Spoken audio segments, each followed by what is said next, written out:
What's going on, everybody out there? This is your boy Dev of War Room Sports, and this is and we'd like to welcome you to episode number 236 of the War Room. In this episode, we talk about the second week in a row of controversy in the playoffs for the Dallas Cowboys, the catch by Dez Bryant that really wasn't a catch. We talk about Ohio State's dominance in the national championship game versus Oregon. We also touch on Marcus Mariota and his draft status, and even Cardale Jones and all the hype that he received in the past 3 days after the national championship game. Manny Pacquiao has accepted the terms to fight Floyd Mayweather on May 2nd.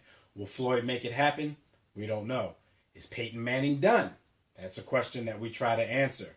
But the biggest treat of the entire episode, well, after we make our picks for the NFL championship weekend, the biggest treat, we talked to Brooklyn Nets owner Mikhail Prokhorov about why he wants to sell the Brooklyn Nets. I'm about to call them the New Jersey Nets. Why he wants to sell the Brooklyn Nets after only a few years of ownership. So sit back, relax. You're in for a treat. We even talked to Avery Johnson as well, because that's Mikhail's homie, and he was sitting right next to him. So sit back, relax, get your popcorn ready, and listen to episode number 236 of the War Room. Peace out. Silly Billy. Blog Talk Radio. I got baking soda. Welcome to the War Room. We got Dev, Jill, Jimmy, PJ, B. Austin, the Hot Block Commander. A hot block commander. In the 1 or 2 hour show to keep the brain running with the premise to talk sports on a national level.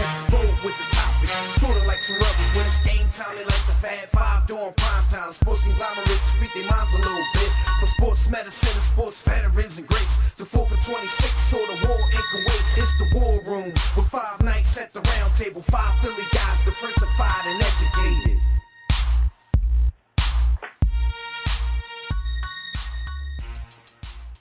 Sports fans, what's good? You are once again live in the War Room, brought to you by War Room Sports on that WRS Podcast Network. I'm Devin McMillan. I'm here at the round table with those dudes, Jimmy the Blueprint Williams and the Bull B. Austin. We had more controversy that went down with the Dallas Cowboys in the NFL playoffs, a dominating performance in the national championship game by Ohio State, and much more. If you're along for the ride, buckle up, keep it locked right here, and join us in the JW Philly Realty chat room at blogtalkradio.com/The War Room, or join us on Facebook or Twitter at War Room Sports so you can be a part of the conversations as well. You can also call us directly when we open up the Digital Extreme Tech Hotline. That number is 323-410-0012. But before we get started, as usual, we like to shout out all the other shows on the War Room Sports Podcast Network. You can listen to the network from our main site. That's warroomsports.com, or you can get there directly at WRSPN.com. You'll find great shows such as the Broad Street Line with Roy and Chris, After Further Review 2.0, a.k.a. the Sideline Pass with the Mayor, the Tissue and the Tape Hip Hop Show with Phil and Savad, who just did their Hippie Awards on their last episode. So you got to check that out to see who was the best of the year in each category.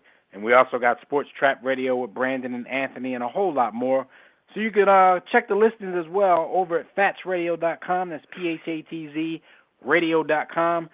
Over there you can find all your favorite WRSPN sports shows, just the sports shows, including ours, The War Room, which airs over there on Sundays and Tuesdays at 3 p.m. Fellas, Oscar nominations are out. It's time to do my cram thing. Y'all seen any of these movies, man? No. Because I know that Jimmy, he got baking soda. Jimmy got baking soda.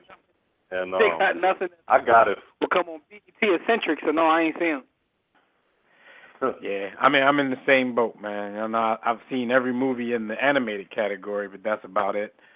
So, before we do our Oscar show this year. You know who we got to thank for that. I know. Well, before we do our Oscar show on WarRoomSportsTV.com, it'd be good if we saw any of the movies that's nominated. So it's time for us to put some hours in so we can get that done. All right, well, it's been a. Long as ain't go nobody, ahead, Jim. I'm sorry. Long as ain't nobody spending 2 hours in space wasting my damn time again, I'm good money. He's a hater. He's a hater. Shout out to Bullock. Well, Shout out to Gravity. That was a great movie. That movie was weak. I thought it was just. I thought it was alright, but I don't know. It was a lot of heavyweights last year, and I just thought it was alright. Jimmy thought it sucked. B. Austin thought it was great. So that's three different areas in the spectrum. He ain't like that. He's just trolling me. All right, well, look, man. It was a lot of no, man, I like things going on. A lot of things going on in the world of sports this week. So let's just jump right into it and tell everybody what happened this week while they were on the grind. And on the grind, as usual, it's brought to you by DirecTV. If you like a better TV experience than cable has to offer, including that NFL Sunday ticket for next season, go to our website, WarRoomSports.com, click on the DirecTV logo, and order yourself a better TV experience at a discounted War Room Sports sign-up rate. If you call yourself a sports fan, you gotta have DirecTV. All right, y'all. This story is crazy. Former Miami Dolphins fullback Rob Conrad, he had the experience of a lifetime, and I'm not saying that from a positive note. This dude was out somewhere fishing in his boat. He fell off the boat somehow, and the story kind of changes. When I first heard it, it said he swam 9 hours, 9 miles back to shore to save his own life. Now I'm hearing that he swam 27 miles in 16 hours. Either way, he ended up on the beach in Palm Beach at about 4:30 a.m. Last Thursday. Like I said, now they're saying he covered a distance of 27 miles. He said a few times while he was in the water, he saw a fishing boat that he thought was going to save him, but they didn't see him, flagging him down. He actually saw the Coast Guard with the light shining, looking for him, but they didn't see him when they flew by shining the light. What kind of ordeal is this? This is probably a better movie than Gravity. Like, if they made a movie out of the Rob Conrad story. The clip on the news showing it was better than the movie Gravity.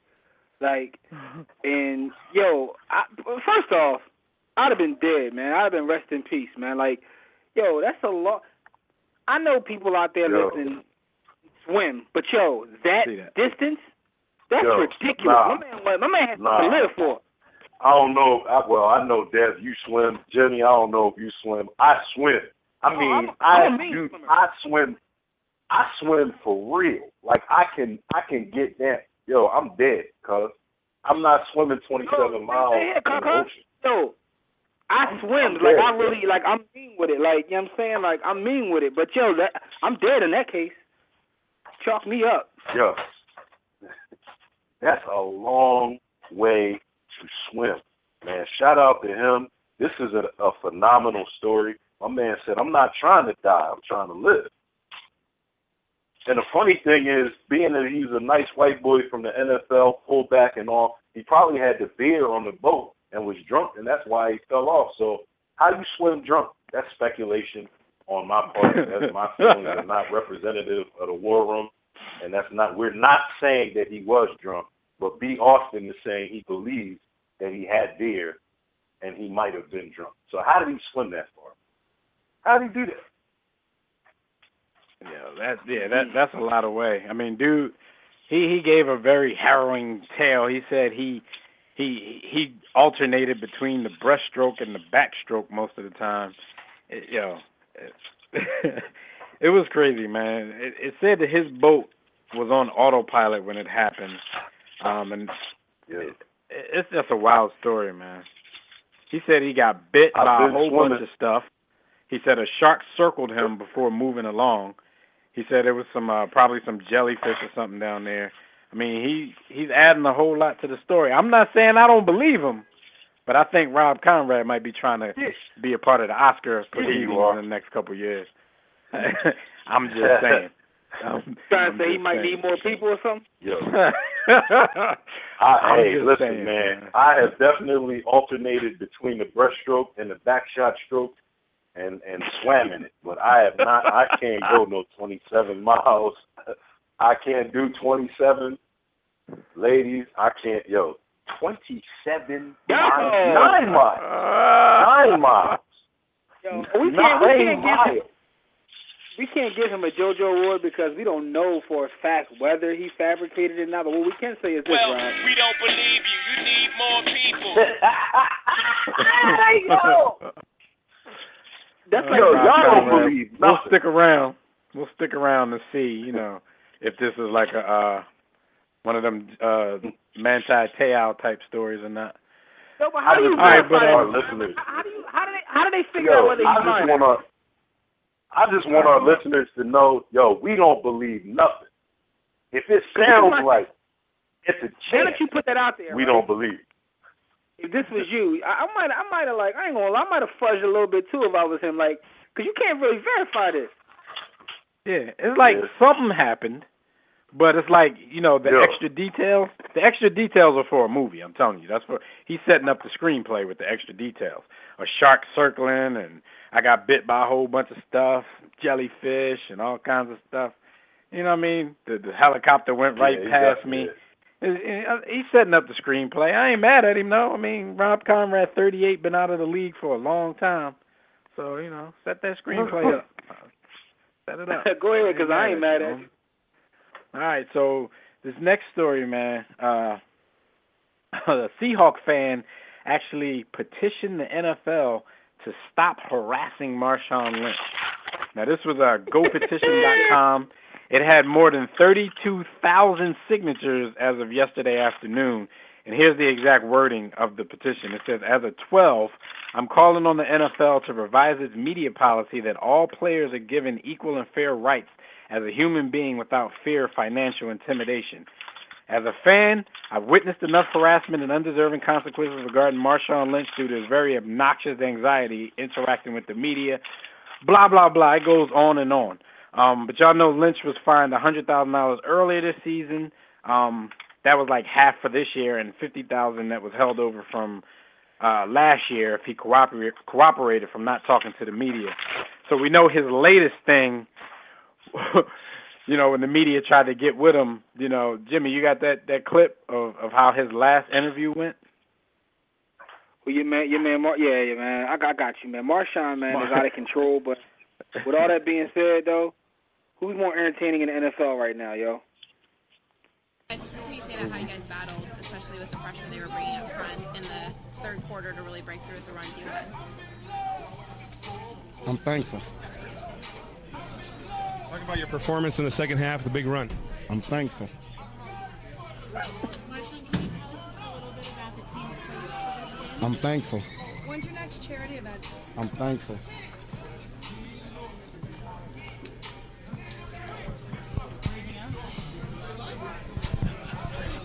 What was the song of the day on the way to the game, Marshawn? I'm thankful. I'm thankful. I mean, he's thankful, man. He's thankful for the chance that he's getting to play in the NFL. I'm going to just keep it 1 million. Huh? I'm the total opposite of this fan. I want them to continue forcing him to do interviews. Now, that's for my own selfish enjoyment because, he represents everything that's right with the hood. With the hood? He's in love with the cocoa? He's in love with the cocoa. He's thankful. And he's not scared to get up and do his own thing.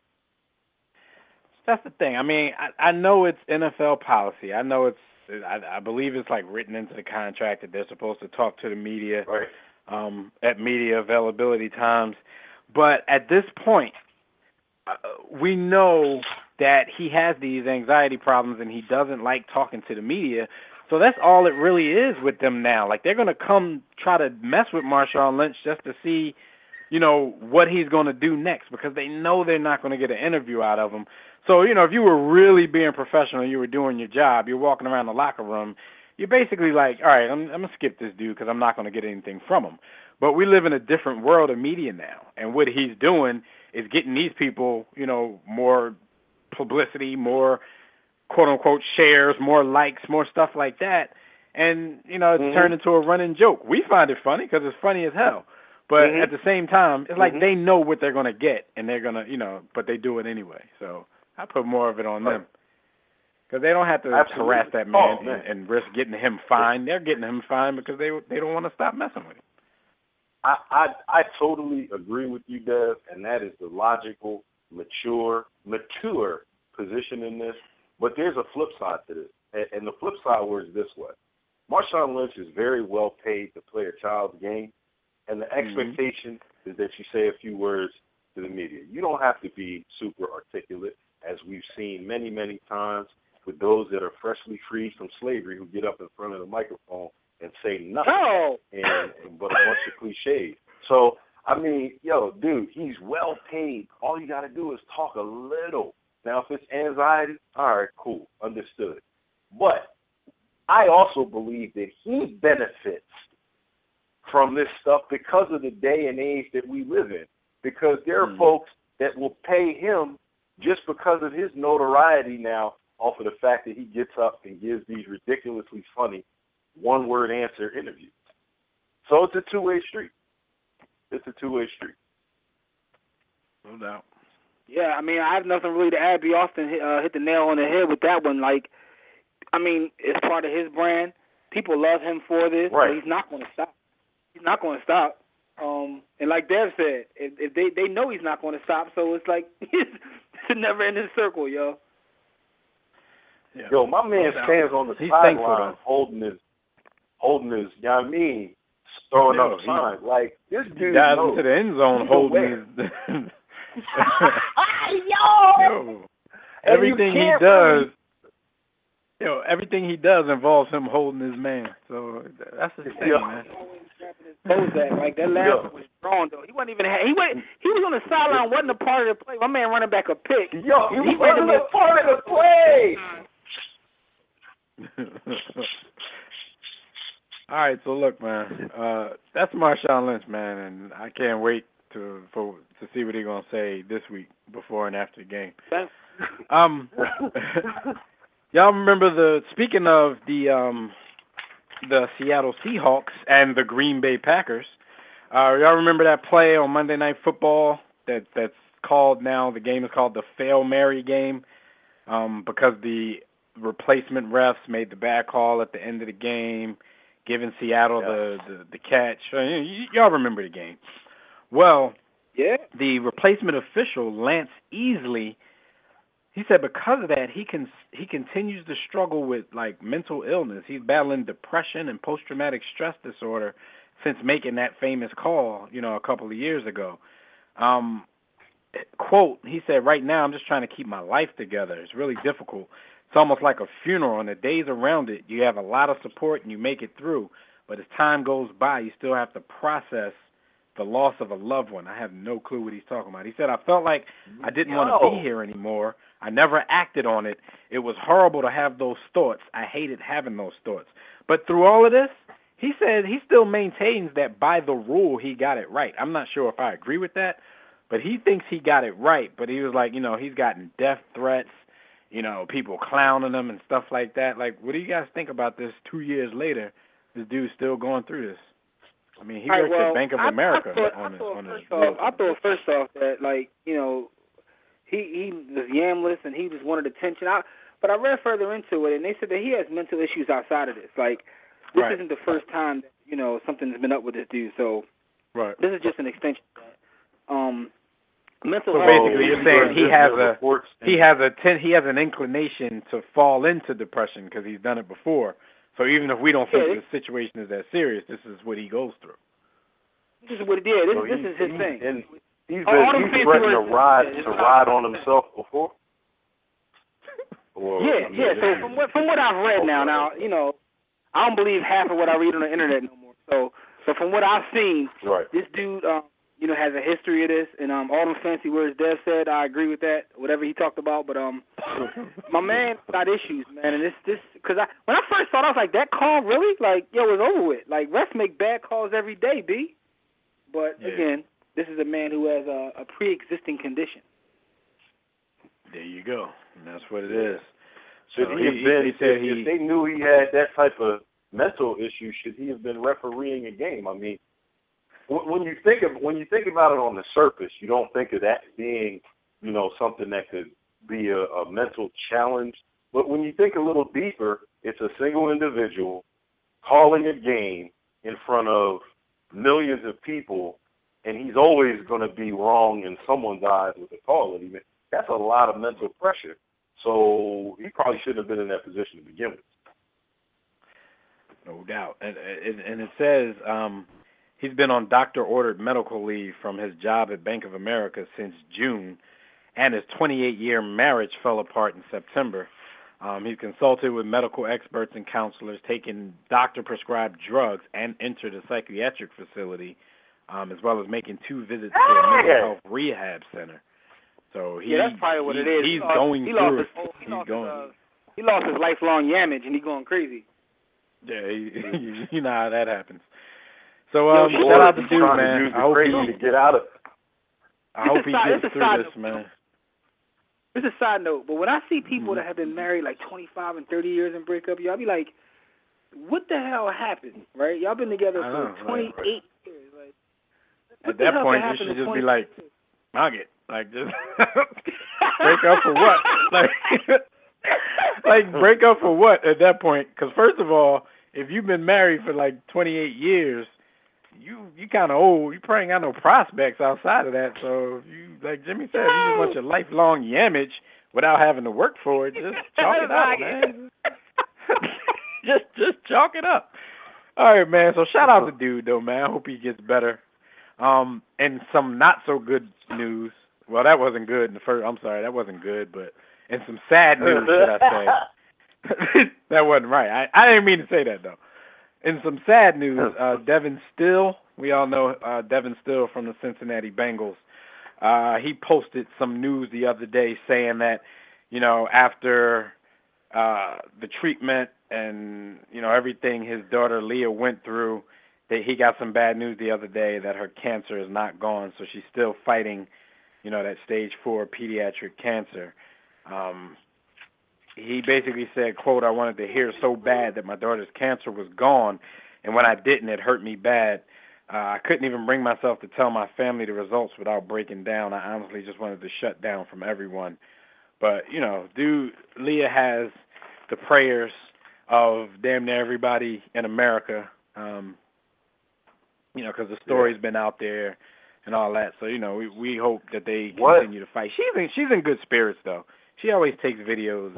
She's good, but go ahead. What a beautiful little girl, man. Like, first of all, I just wanted to get that out of the way. She's so good-natured and high-spirited and always seems smiling. I'm sure she has her days, especially battling something like that. But the one thing, if I could talk to him, that I would advise him, having lost 4 immediate members of my family to cancer, is that how you act and behave is the energy that the person who is battling feeds off of.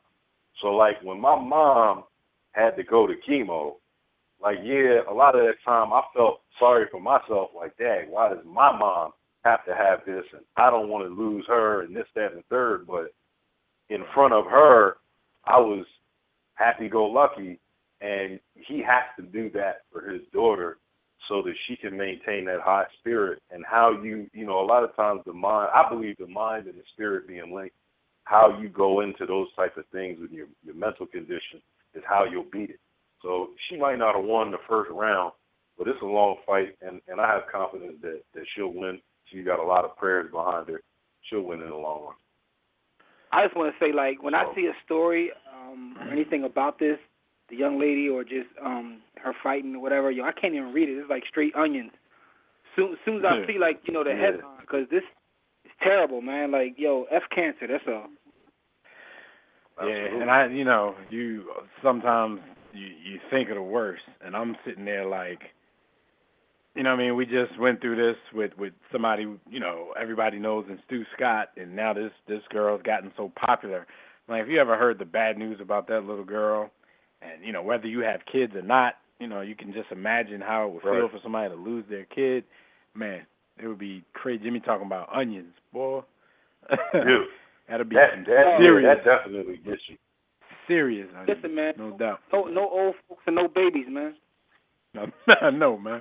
But it's like 1 a.m. though, man. We're gonna be out there at 1 o'clock in the morning.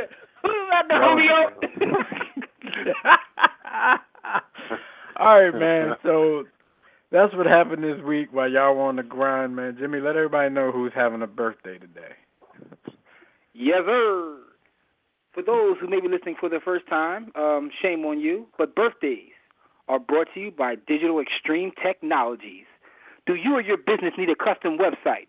Well, for dynamic, professional, and most of all affordable custom website solutions, you need Digital Extreme Technologies.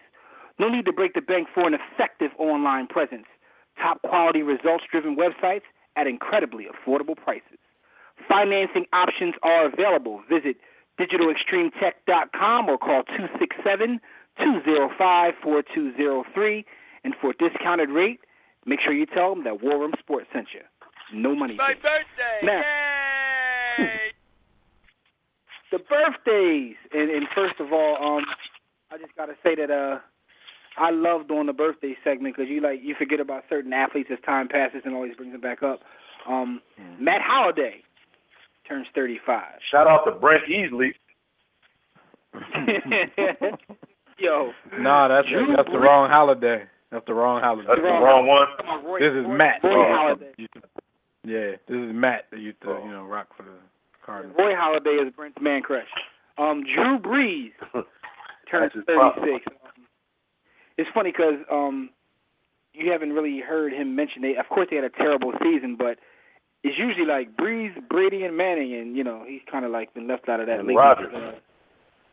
Rodgers, even on a down season, we'll get into that later. he ended up with over later, but shout out to Drew Brees on his birthday, 36. Hometown legend Bernard Hopkins, a.k.a. the Alien, no longer the executioner, but the Alien. 50.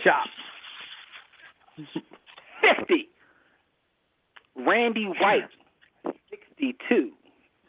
Former Think about Cowboy. this. Think about this real quick. Randy White is 62. Like, we only seen footage of Randy White or watched him towards the very tail end of his career. My man Bernard is still fighting. He's 50. Just think about that. Randy White seems so much older than Bernard. Randy White seems like he's about 80, but anyway, rest in peace. Shout out to Lord. Crazy, man. Yeah, Bernard is out of his mind. R.I.P. Shout out to Lord Frederick Stanley. And if you don't know who he is, then kill yourself. He's the 16th Earl of Denbigh, but Lord Frederick Stanley, Stanley Cup, you get it. Rest in peace. Shout out to Lord Frederick Stanley. He used to present the Stanley Cup when the trophy was 7 inches tall. Now the joint is like now the joint is massive, and she likes it more. But she likes it more. Shout out to everybody. We like to give a big warm salute to everybody on their birthdays, man. Let's move on. My birthday! Yay! All right, everybody. Y'all know the drill. You can check out our website at warroomsports.com. While you're there, be sure to sign up for the War Report. That's our weekly newsletter. Click on the Contact Us tab to send a message about our company, our show, or to inquire about sponsorship and advertising opportunities and any other business you might have with WRS. For general inquiries, email us, info@warroomsports.com. While you're browsing the site, click the Memorabilia tab by War Room Sports Merchandise. Click the Blog tab to read our latest articles in the All's Fair in Sports and War blog. Then click the respective icons and tabs to like our Facebook page, follow us on Twitter, subscribe to our iTunes podcast, watch our webcast at warroomsportstv.com, listen to our radio network at WRSPN.com, and to download our free War Room Sports mobile app to get everything I just mentioned on the go. Join the JW Philly Realty chat room right now during the show at blogtalkradio.com The War Room. To enter the chat room, just sign up for a free profile on Blog Talk Radio. If you don't have one or if you don't want one, you can sign in through your Facebook and Twitter accounts. But while you're at it, make sure you click follow so you can get updates and reminders about any changes to the show. We'll be taking questions and reading posts from Facebook, Twitter, and the chat room during the show. To call in and speak with us, dial the Digital Extreme Tech hotline. That number is 323-410-0012. Press 1 when prompted. If you're already listening from your phone, just press 1 if you want to holler. All right.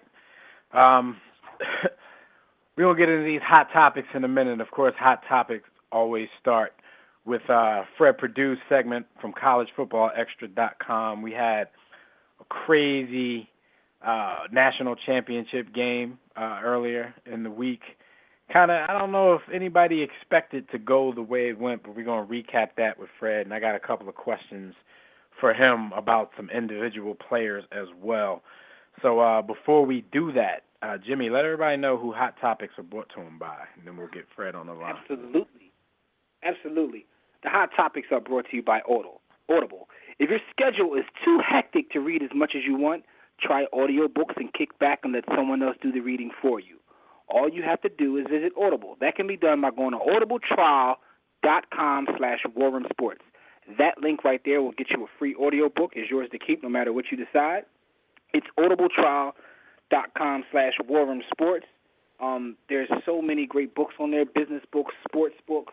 If you're into romance novels, if that's your thing, if you're into, ratchet novels like my man B. Austin's reading a book called I Got Baking Soda, if that's what you're into, you can get that at Audible. It's audibletrial.com/warroomsports.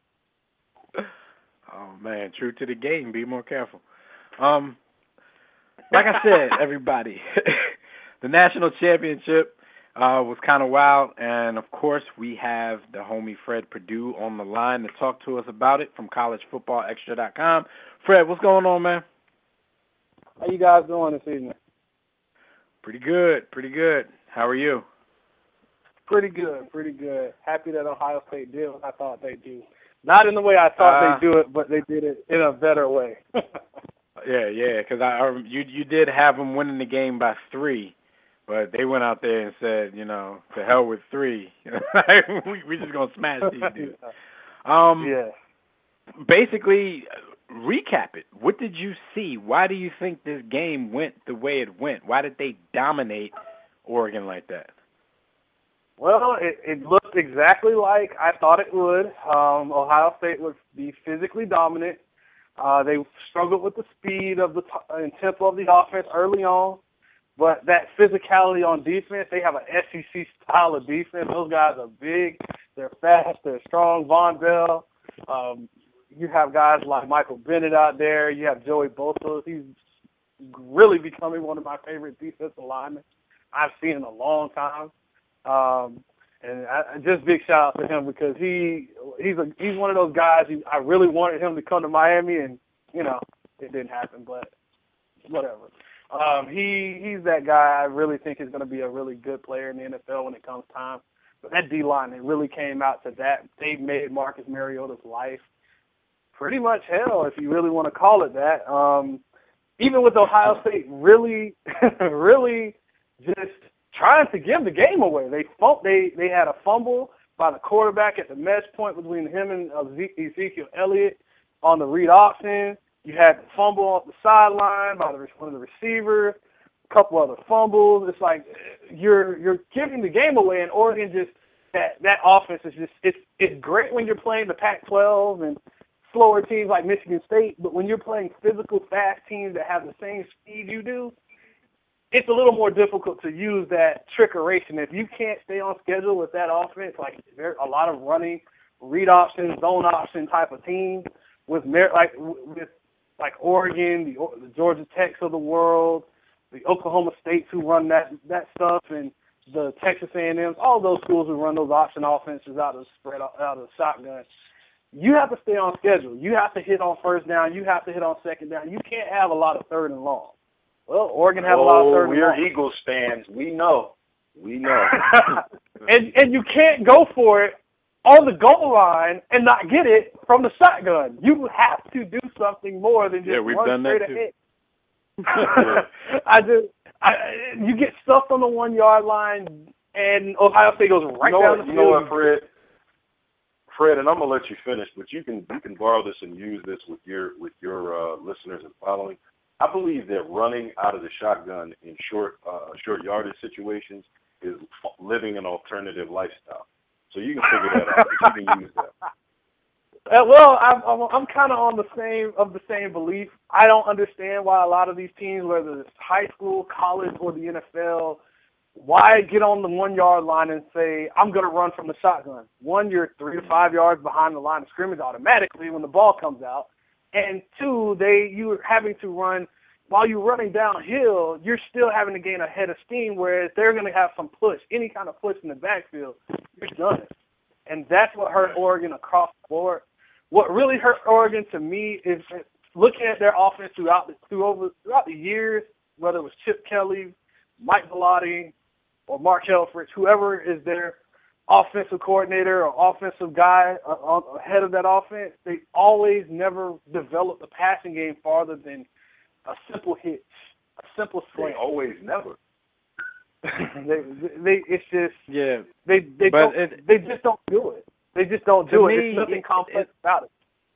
It looked like the Oregon offense just was very predictable. And like you mentioned before, like I've seen this before, but when they're playing that Pac-12 schedule, it's not about what the other team knows. They just can't, for some reason, stop the execution. But you get into a situation where you're in a playoff situation. Yeah, you're playing a different caliber of athletes. You're playing a different caliber of coaching. And they just seemed predictable and just couldn't get the things off that they were trying to get off. And they had plenty of opportunities because Ohio State kept giving away fluke turnovers. So 22 points. Did anybody think they were 22 points better than Oregon? I didn't. I thought at the most Ohio State 10 points better. I thought Ohio at best is 10 points. It's a national championship game. You don't see a lot of blowouts. The one thing I will say is, yeah, you got to have a little pride about it. The one thing I will say, Urban Meyer's offense is the most quarterback-friendly offense I've ever seen. You just think of these are his quarterbacks over the last 10 years or so. Alex Smith, first overall pick. You've had Alex Smith. I'm glad that you said that, actually, because I wanted to ask you about Cardale Jones. Now, he, after his 3 days, he opted to stay in school. But you know how fans are, the right thing. And the hype was there. I mean, not only did, people think he should come out after 3 games, but there were fans, because, we're in touch with the fans all throughout social media of every team in the NFL. There were fans calling for their team to actually draft him. So after 3 games, a lot of people were sold on this guy as an NFL prospect. What did you think of that? Did you think he should have struck while the iron is hot? To use I need 3 teams cliche. Decide to want to. I have 3 teams that I wish would have done that. The one's in Miami, one's in Buffalo, and one's in New York. I don't have to say any other names, but But no, realistically, no. He's not anywhere near ready to be. Even Braxton Miller's not ready. He was the original starter. At best, he's a 4th or 5th round pick. J.T. Barrett is at best, even after 1 season, he's still a 4th or 5th round pick. And with the size that Cardale Jones has, the arm that he has, I still don't think he's any more than a 4th or 5th round, maybe 6th round late pick. A late pick like that where somebody just says, oh, he's big, I can coach him up. But realistically, after 3 games, he may not even be drafted. And that's what they all say. I think this is what happens. Real quick, B. Austin. I think this is what would have happened had he come out. I couldn't knock him if he did, because if people are crazy enough to, make you a hot prospect after just 3 games, I don't care how big the games were. How many times have people fallen for this? Somebody playing crazy in a big game in college. I mean, how'd that work out for Vince Young? And he was way more NFL ready than Cardale Jones. But I think had he come out, somebody would have taken him maybe in the 4th or 5th round as a project, sat him behind somebody, and I think that would have been the last we ever heard of this young man. Ever heard of at some point somebody got injured, he got like a spot, play or spot start. But I think it probably would be a situation where he would come in as the backup if some emergency happened, and then they'd probably pick somebody up off the street to replace that. I think it would have been like the last we heard of the dude if he'd have come out after 3 games.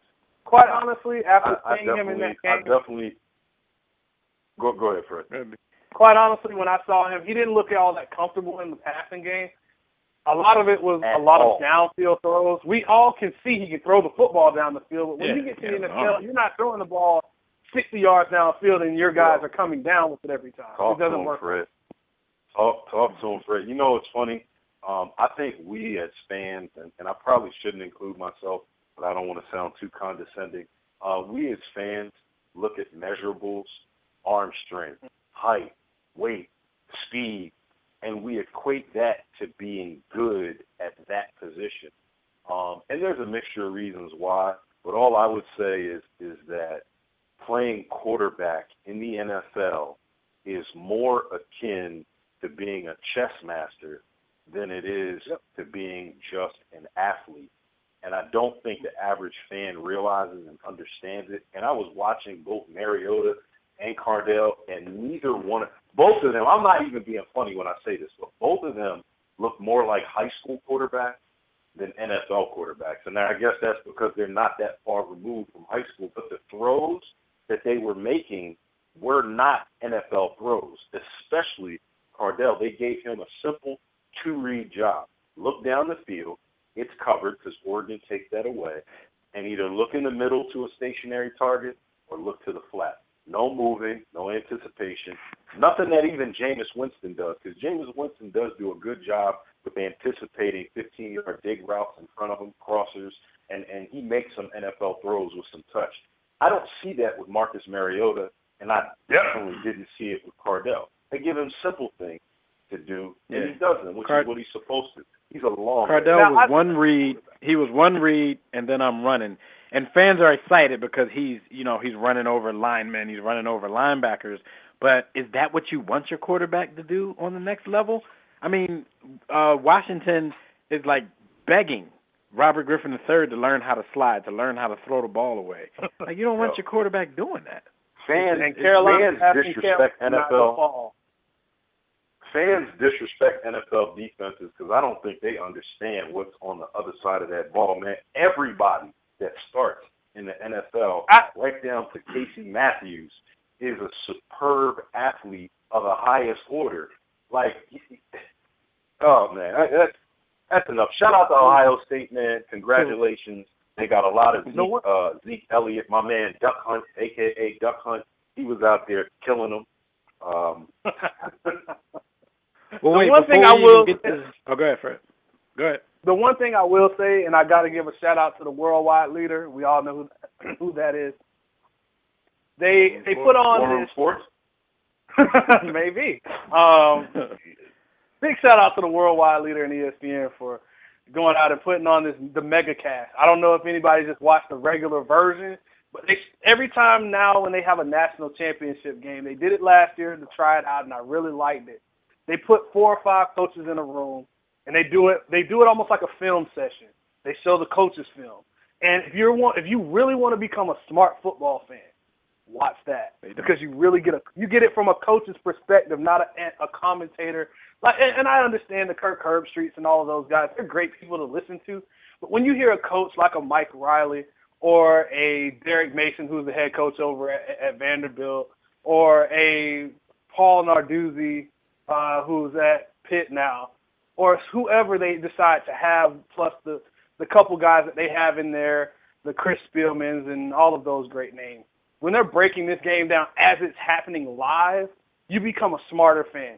Obviously, we don't need that as much, but for the fans that don't know the game, those are the people that would benefit them so much, because you get to see the whole field versus what you see on a regular telecast, where you only get to see the offensive line, the running back, the defensive line, maybe a linebacker and the quarterback. Okay, well, real quick before we get your top 6 for next year, give us your thoughts about Mariota. Did his performance in that particular game do anything to his stock, positive or negative, or what are your thoughts on him anyway? Like, is he worth all the hype, and especially all the hype that Philly fans are giving him? Because it seems like even at being a 10-6 team, they don't mind the Philadelphia Eagles mortgaging their future and doing some crazy Washington RG3 type of stuff to go up and get a quarterback just because he played for Oregon, just because he, quote-unquote, knows Chip Kelly's system, which I think is the most overrated notion in the world, because he may know the basis of the system, but he doesn't know the NFL, and he's not playing the same defenses in that system. But what are your thoughts on Mariota? Is he worth all that hype? That game actually I was slightly, not much, just slightly, and when I say slightly, it's the size of that small pin-sized hole that a quarterback like an Aaron Rodgers makes a throw into, that small of a slightly. Leaning towards him, but that game really brought me back down to earth and said, nah, never mind, I'll take Jameis. Even with all of the stealing of crabs and the stealing of soda and the BB guns and the alleged rape, and I'll take all that. Put him in a room, tell him don't do anything stupid. Here's the number one pick, and because you can throw a football into a window, you can read a defense, and you have the proper coaching, and you're willing to learn it, and you have the ability. As long as you don't do anything stupid, I'll give you a handler. You're my number one overall pick. Marcus Mariota's not even in my mind anymore. As long as Jameis doesn't go kill someone between now and the NFL draft, Jameis is the guy, because Marcus Mariota can't read a defense right now. His athletic ability will get him by for the first year, but what happens after you guys catch on to him when you're another RG3, where you ran a very simplified, quite honestly, it's an expanded high school offense where it's all deception, it's read option, it's zone read, it's a lot of the motion zone reads and all of that stuff where you're throwing hitches, slants, goes, and that's it. And we have a more athlete. Fred, what I noticed about his throws, there were a few things he did that impressed me, and none of them had anything to do with him running. That's what a lot of Eagles fans are enamored by. Oh, he can run and chips. He can open up the whole playbook. You know, all of the stupid cliches that. By the way, say. Speaking of running quarterbacks and Chip's offense, the last quarterback he drafted was Dennis Dixon. But, yeah, true. The last quarterback. But what happened? But then he brought Dennis Dixon in. And if being in his system was that important, Dennis Dixon would at least be on the roster as a backup, as a third string, at least. But what I noticed about Mariota and a lot of his completions, it's a lot of stationary routes. Like you said, a lot of hitches, a lot of button hooks. He throws the ball. The receiver is always facing him. They're coming back to get the ball, or they're standing stationary. Like, no catches. That's not really showing me enough. Like, what can you do as far as throwing somebody open, like he's going to have to do in the NFL? Big boy what can throws. you do? Timing. Big boy throws. Yeah, exactly. Yeah. That kind of stuff. And I'm not really sure what he can do on the deep ball, because the one that he did complete, the dude was running 20 yards open. So I'm not really sure, what his deep ball game is all about. And, I've seen probably this season maybe 4 games. And, I'm not saying that I think the kid is good, but you just have to realize what we have to put up with every day, talking in Eagles forums and, everything that they see out of this kid. And it's all because he's married to Chip Kelly, the same guy that recruited him, spent a year with him, and then abandoned him. So, how do they even know that relationship is as cheery as Chip Kelly makes it out to be? But I just don't see it. And there's a lot of scouts out there saying that he's not NFL ready. So if anybody's putting up that red flag, I don't see you giving up a king's ransom to, put this guy on a team that's already semi-successful. I think it would be dumb. I think it would be really dumb. If you want a nice guy who's going to, kiss babies and do all of that, you can have Mariota, and you'll probably be drafting another quarterback in 5 years. Now, if you want a quarterback that instantly lead you to a playoff game or a Super Bowl or whatever, your quarterback is Jameis Winston, because at least picking at Fred, speaking from an Eagles perspective, they're picking at 20. So I don't want any of these guys to be their quarterback. I want them to address their biggest weaknesses. and it's hard to tell Philadelphia fans this every day. But let's move on because we got to get you out of here. So let's talk about next season real quick.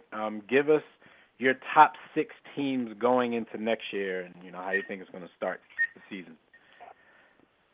Obviously, I got to go with Ohio State. They are the strongest team right now. They have 3 quarterbacks they could choose from: Braxton Miller, J.C. Barrett, or Cardale Jones. And Barrett and Jones will be redshirt juniors. So you'll have 2 experienced guys and a senior. How that plays out, we don't know. You got to put Florida State in there, even with Jameis Winston leaving. You just can't count out a Jimbo Fisher team that has won roughly, 23, 24 games in the last 2 years. You can't count those guys out. The fighting Alabama Nick Sabans, you can't count those guys out. Got to put those guys in there. I think TCU has really found something here. I know Trevon Boykin isn't going to be back, but TCU may be a school that I really have to consider. USC, it's hard to USC and Steve Sarkisian, they're on that cusp. They're on that cusp of being almost back. Early on, they may be that team. They just may be. And last but not least, that's tough. That's very tough. Oh man, I gotta bring LSU back in this one because LSU, for some reason, you just can't keep a good Les Miles down, can you? All right. Well, there you have it. And it was an exciting season. It ended. The big game, it wasn't what it was supposed to be, but I'm pretty sure people loved it nonetheless. Football is America's game right now. So give me 8 Fred, teams. man. Give me 8 teams and we'll be good. yeah. 8 teams or 6 teams, 2 with a bye. Do something. Just expand it, test it out, see if you can make it better. But of course, thank you for coming on with us every week of the season and dropping these jewels. We'll still talk to you next week because I'm sure some stuff will pop up that needs to be talked about. But let everybody know real quick where they can catch you on the internet.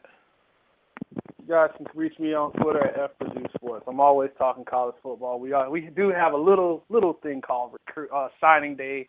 It's a little thing. It's kind of a holiday, but it's the start to the new season. So I'll be on there talking recruiting come signing day. Also, you can reach me at collegefootballextra.com. Always there posting new stuff. I'm in War Room Sports a little bit. That field vision thing, always on there. Even though they didn't let me in on it last episode time. Out of the hopper. Yes, sir. Got to have that one done, and just so we have it on record, go Patriots. Andrew Luck won't get lucky at all. All right. Well, thanks again, man, and we'll be in touch soon about that field vision episode. All right, guys. Hope you have a good one. All right, man. Fred Purdue, everybody, collegefootballextra.com. All right, man, let's move it right along because we got one more thing that we need to talk about in these hot topics, and that is the fact that Manny Pacquiao has agreed to the terms for a May 2nd bout against Floyd Money Mayweather. He's agreed to a 40% cut of the revenue and everything else that was laid out before. Of course, they expect this pay-per-view to probably be the greatest of all time. So now the question is Floyd Mayweather going to make it happen? Or is there going to be some other hitch in the road? Sometimes when we pass, the honesty to Yo, my thing is... So Manny's basically like, make it happen, Floyd. Make it happen. My thing is this, man. Hopefully it goes down, even though it's about 5 years too late. And to be completely honest with you, and I know I might be in the minority with this, but I don't even care as much. Of course, you're not in the minority because as far as what people are saying, but I think a lot of those people are BSing. They're gonna sneak a peek. We're all gonna watch. Even me, we're all gonna watch.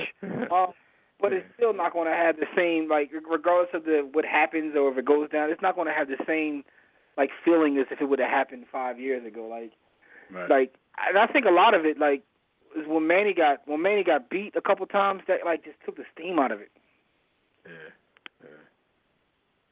It definitely did. I mean, it's still going to be the hottest ticket in town, maybe the hottest ticket ever. But no, that definitely took a little bit of steam out of it because, you know, everybody wanted those two guys to get it in. So, you know, they're boxers. Even though they weren't doing it, they had to move on and keep doing what they did. And then Manny taking a couple L's didn't really do much for his case, especially with the whole 50-50 thing. So 60-40 is the number now. Well, be awesome. You think Floyd's going to take that? And, you know, what do you think? What number fight is this for him on Showtime?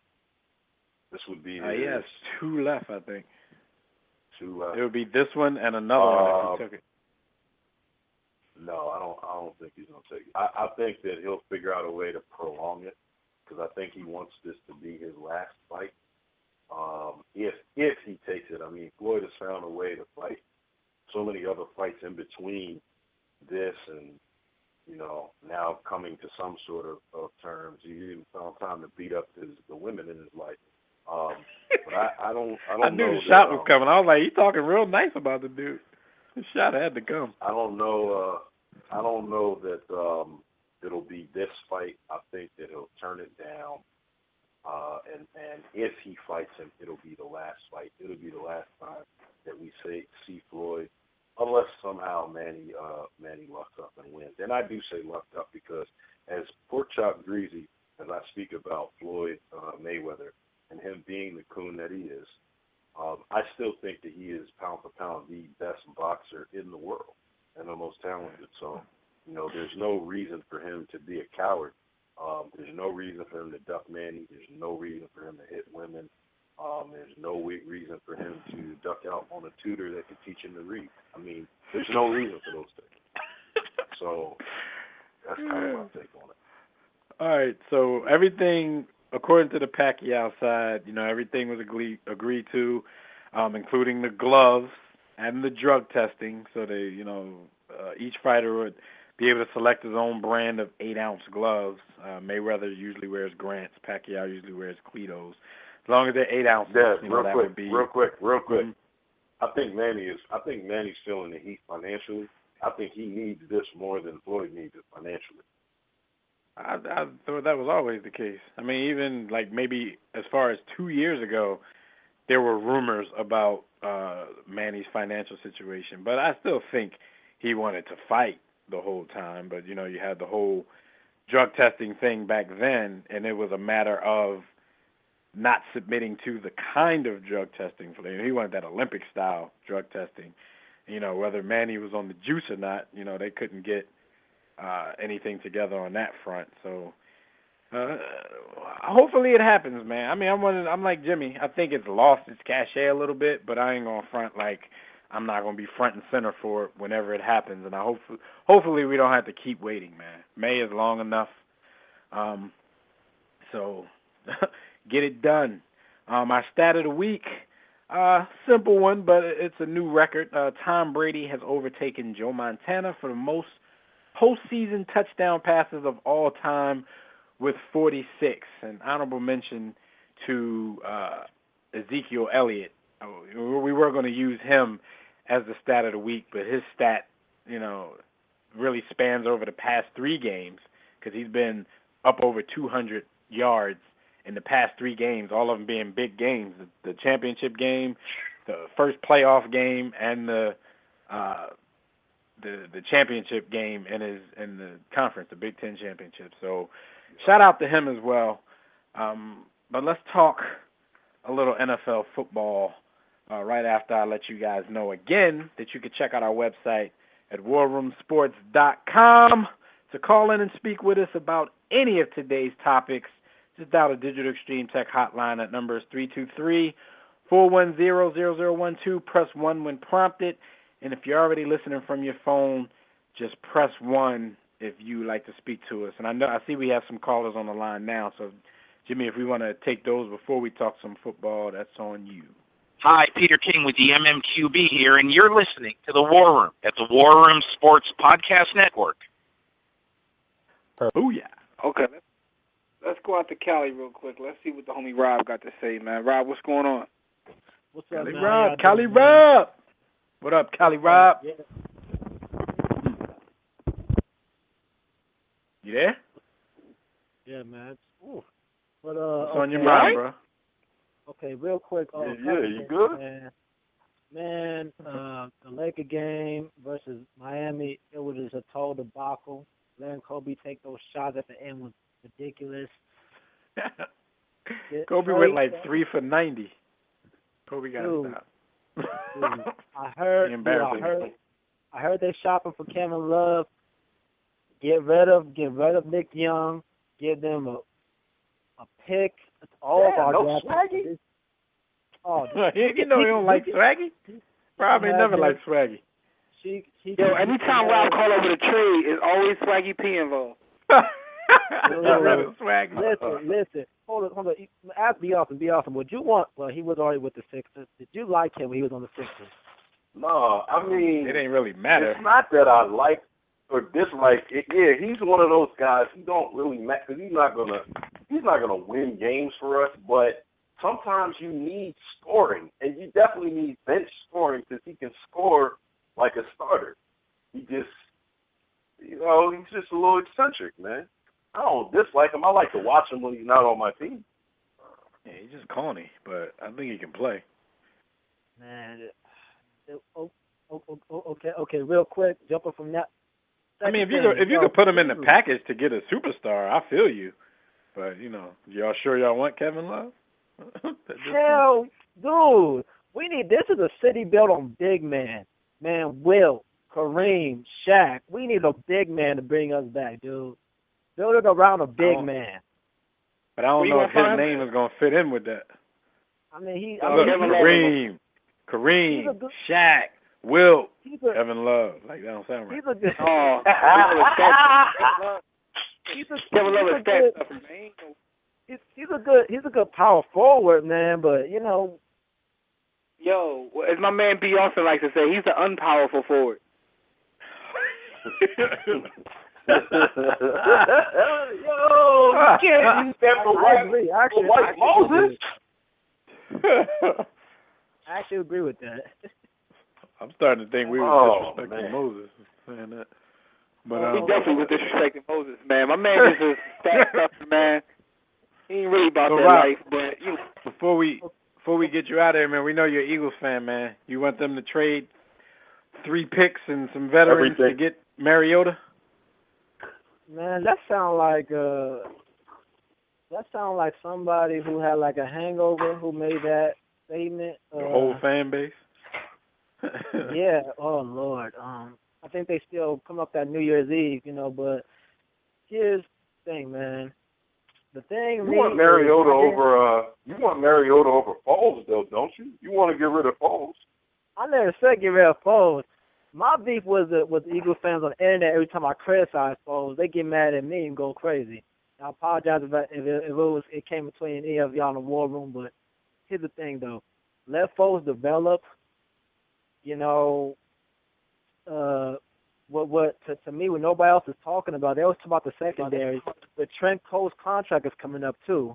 And they may not be signing Brandon Graham. And one of the big reasons why Connor Barron had those sacks is because he was getting one-on-one because they were double-teaming Trent Cole. There's a guy named Vic Beasley. I love him from Clemson. If he's on the draft board, which most likely the dude from Michigan will be going, get him. I think that they might get some secondary in the second round, but first round I'm going to go pass rush all day. I'll take Jameson Winston over Mariota any day.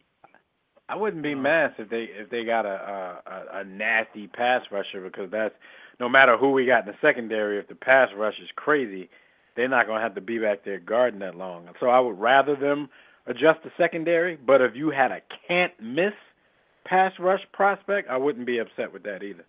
But the secondary and the linebacking depth definitely need to be addressed before any of this whole quarterback crap that everybody's talking about. But we got Casey Matthews. Wait. Here's a big thing we're not talking about. Like two things about the Eagles. One, 3 of our linemen are over 30, and we don't know how Lane Johnson's going to be because he had he just got called PED. And two, thing, and the two about the, and I was going to write an article. I'm sorry, my computer is really broken. Microsoft Word don't work. That's why I can't write articles with. I know. We've been waiting on that for like 3 months now, man. What's up? I'm hustling, struggling, feeding. But here's the thing. The thing about Tom Campbell was a good fire because it's just like Andy Reid. He had family problems that got in the way of his work. Andy Reid had that throughout, midway 06, and then carrying on. We know what happened with that. Tom Campbell, his father was passing away. He really took. Some people say he really took a Philly job just to get close to his father. Then he passed away. That's why Howie Roseman, fired him. But the thing we have to understand is, Chip Kelly got too many yes men. He got too many people saying yes. You can run the system out of a shot. You can run out of a shotgun. And all that. Yeah. It's gonna be worse now that he got personnel problem because what I've heard about Chip Kelly, and they were talking about last year's draft, they said the rest of the executives in the room had to talk him down from trying to grab players earlier than he needed to. Like, he was thinking about taking Jordan Matthews with a number 1 pick when he could get him where they ended up getting him, and he had to be talked off of that. And, they still reached for Marcus Smith after they traded back. So that's what I fear, that he might be so pressed to have his personnel that he might go, get people too early and kind of waste picks, grabbing folks when he could have possibly gotten them with later picks. So, he need to be coached up a little bit on his NFL draft etiquette. But, Rob, man, as usual, thanks for your call. We appreciate it, good brother. We'll talk to you next week, all right? All right, salute. All right, salute. All righty. Let's talk some football, gentlemen. Gentlemen. Gentlemen. For those who don't know, again, the NFL Wrap is brought to you by Stitcher Smart Radio. You can now hear our show, The War Room, on Stitcher Smart Radio. Stitcher allows you to listen to your favorite shows directly from your computer, your iPhone, Android phone. And if you happen to have a BlackBerry or Palm phone, you can get Stitcher, but you probably should upgrade your phone. And if not, jump off a roof.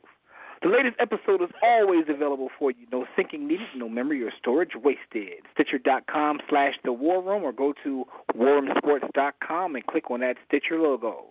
Don't forget the coupon code, The War Room. That will put you in a contest to win millions and millions of money. Now, gentlemen, let's talk about these playoffs going on. Playoffs? Oh. I just want to win a game. I'm late on the joint, but I got you. Just keep on going. Yeah, no doubt. Listen, though, man, of course, the Dallas Cowboys played, so it's always controversy when the Cowboys play. And man, 2 weeks in a row. Yeah, it's out of control now. It's out of control. What do you guys think about the most recent controversy with the Cowboys? I mean, this is according to who you ask, whether it's a Cowboys fan or a Cowboys hater, both of them are just as sickening. It's to the point now, honestly, gentlemen, where Cowboys haters might be worse than Cowboys fans. But either way, they're both sickening. Yeah. What do you guys think? And that's funny because talking about this ordeal during the week, somebody actually tried to tell me that, like, I couldn't be objective because of my hatred for the Cowboys. So, I basically had to throw him in the direction of several War Room podcasts, several Field Vision shows where I've been nothing but complimentary to the Cowboys all season, because in my work life, you give props where props are due. Like, you don't, your personal fandom and all of that shouldn't interfere in what we do here, unless we're doing something in jest or if we give that disclaimer that, we're talking with our fan hat. But we don't do that much here. That play when it happened, I immediately tweeted, yo, that dude Dez goes up and gets it. Like, dude is a great wide receiver. He made a great play. But by the letter of the rule, now that the rule is what all Cowboys fans should have a problem with, instead of trying to argue whether or not it was a catch, by the rule, it was not a catch, but I think the rule is a little bit silly. But the reason why, it wasn't a catch, and we saw this with Calvin Johnson back in 2010, they want you to complete the process of the catch when you're falling to the ground all the way through. So the ball cannot move when it hits the ground, or it's going to be called an incomplete pass. Everybody out there who watched it, except obviously for a lot of Cowboys fans who are in denial, saw that the ball moved when it hit the ground. What everybody's trying to say is that Dez took 3 steps and lunged. But when you're in the air and you're coming down, I don't think coming down from the air and stumbling because you're falling are considered steps toward a football move. So, the rule is when you're going to the ground, you have to complete the catch all the way through. And the ball definitely moved, popped out, and he re-caught it. But, it didn't really matter because it wasn't a fumble. It was an incomplete pass. What did you guys think about the actual play? Dez, you made a great effort. You're the number 1 receiver in the NFC East, not named Odell Beckham. The homie, you dropped that. Damn. You got Beck better than him already? Yeah, I'm prisoner of the moment. Yeah, I'm about to say that Odell Beckham ain't dead. I'm prisoner of the moment. But Dez made a hell of an effort. But as you say, by the letter of the rule, it was a drop. It was a drop. He didn't maintain control. Yo, to me, I didn't even think it was a big deal when they first showed the replay. I was like, oh, he didn't catch that. You know what I mean? Like, it was a hell of an effort. It was a hell of an athletic play, but he didn't catch the ball. I mean, it's just that simple, man. Like, but at the same time, I understand if it was my team, you need somebody to blame. The team played well. They just, they came up short, but it was a hell of an attempt, very athletic play, but it wasn't a catch. Like, FOH. No doubt. All right, no doubt. Well, let's go to the phone lines then, because we actually have a Cowboys fan on the line. We're going to give his 2 cents real quick. We got Casey Mack, the sports writer. Casey Mack, what's going on, bro? What is that's what he was a Chiefs fan, though. Well, AFC and when NFC. The Cowboys ain't in it. Yeah. Now, y'all trying to East Coast asses. Y'all trying to get my blood pressure up, and I'm not going to allow it. I know y'all tired of talking about this. Y'all got like the other day, I'm trying to take that high road. You want to go by the rules? We'll go by the rules.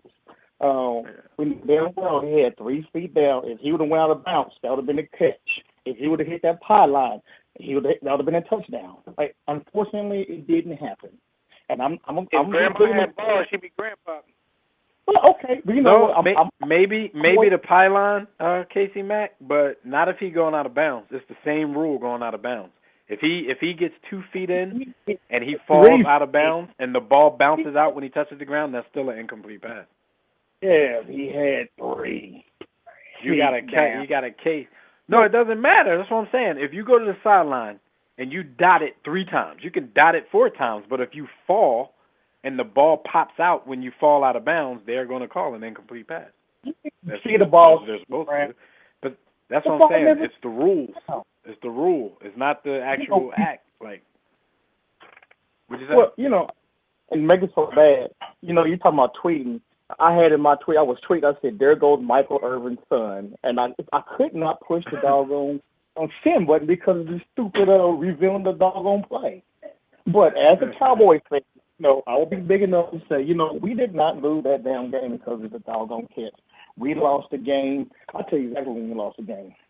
When we went up 21-13, and we kicked the ball off, and we Cobb fumbled that ball, and that damn Hannah landed on it, and then somehow they come up with the ball, and then Aaron Rodgers drove down 80 yards, cut the lead down to 1. That's when we lost the game because we should have recovered that football We had it right there at the red zone with an 8-point lead, and I just prayed to God that Dan Bailey would at least hit a chip shot since he missed that one right before halftime. I mean, there was so many opportunities for the Cowboys to win that game, and we blew it. DeMarco. But at the same time, and I know you don't want to hear this. I agree with you because no football game. It's too much that goes into a football game to say one play lost it. But at the same time, if they give y'all that call, y'all run in the next play and you win the game. So it didn't lose you the game, but you damn sure would have won had he gotten that catch. I don't disagree with you, but one thing will say is this. We would have been up 3 points with like 3 minutes left in the game, and we had not stopped Aaron Rodgers one time in the second half. So he would have got the ball back. All they needed it was 3 send it to overtime. I was wondering why y'all didn't apply more pressure to him after you see that he can't run. I was wondering. I don't know. Hey, you talking about quarterback? What y'all need? We need some damn pass rushers. Yeah. No one on the Cowboys got a 10-sack since the Marcus Ward left. Like I said, we lost the game, and it would have been nice to have that lead, and it was a catch. But like I said, we had to play by the rules. I'm not gonna cry, and we'll be back next year. All right, no doubt, man. Well, thanks for your call. We appreciate it. Oh man, Chiefs ain't won nothing in my lifetime. Shoot, we can't even, like I said, we can't complete a doggone touchdown pass a wide receiver. Heck, we don't want to be the damn quarterback. You hear all that we. Y'all be good, man. Appreciate it. Speaking French. All right, man. All right, man. KC Max speaking that French for 2 teams. I ain't mad at you. He like, look, I got a team where I'm from, and I got a team where I'm at. That's how it's going to go. All right. What, you got any thoughts on this, Jim, before you move us on to the next topic? Or you already said, like, you saw it when it happened. Yeah, with everybody. It wasn't even that, it wasn't even that. I mean, it wasn't about nothing, man. It wasn't no catch, man, And man, much about nothing, man. Let's move on to the next topic, man. Oh, God. Peyton Manning played with a torn quad. He said, oh, God. Jimmy's a Bronco fan, for all you new listeners out there. This is going to be difficult for him for the next few minutes. Listen, man, I didn't even want to talk about that. No, it's not. All he's going to do is he's going to poop on Peyton. Yo, he deserves to be pooped on, man. I canceled my nationwide policy Monday morning, man. I'm rolling out with State Farm now, man. Like, they're not on your side no more. Nah, man, this boy throwing ducks all over the place, man. He got Emmanuel Sanders pissed at him because there's just ducks flying everywhere in the air. Listen, I really don't have too much to say about this, man. I'm Team Brock, man. It's time to move on. Yo, Peyton Brock, all kinds of. He was missing, the deep ball like several times. I'm not saying that. I mean, they kept throwing it. I'm not saying that the receiver was open every time, but at the same rate, like they. It wasn't close. Trying, no, Dev. I know exactly what you're saying. Whether he was open or not, it wasn't even close for him to try and make a play on it. Yo, I didn't know ducks would fly like that. It was ducks flying all over the place. I'm one of these folks that think, with Peyton, especially with his reputation in the playoffs, like this is something that I would have publicized early, because it's like, look, man, if we lose again, and you got the people out there who want to say Peyton Manning's a playoff choke job, you gotta have this excuse coming in. Because I'm not saying it's not legitimate. I've thrown the ball, around the yard a few times in my life, and I understand how important your legs are to you passing the ball. However, I can't speak on the individual game and say, the level of which that had to do with his playing in that particular game. What I can speak on, though, is now I can poo-poo my whole theory of down the stretch, because this quad injury was the last month of the season, they said. I can just dismiss my whole theory of, the Broncos seemed like down the stretch they were trying to test their running game to see if they, could build a running game prior to the playoffs, so they have something to lean on just in case their passing game wasn't working. Now I know why the Broncos playoffs. You kidding me? Playoffs? No doubt. But now we know why the Broncos ran the ball so much in the last month of the season. Like I said, I don't know if it had anything to do with them losing in the playoffs or his performance, but we do know why the balance of the team all of a sudden in the last month of the season became, balanced. It came a little my man, more C.J. run-heavy Anderson got than we're treated. used to. My man, C.J. Anderson got treated like Terrell Davis. He was getting the rock no matter what, and he showed a lot of moxie. He made a lot of plays. He's one of them dudes, honestly, when I watch him, he's not even really that talented of a runner, but he got a lot of heart, man. He got a lot of heart, and he puts it all out there.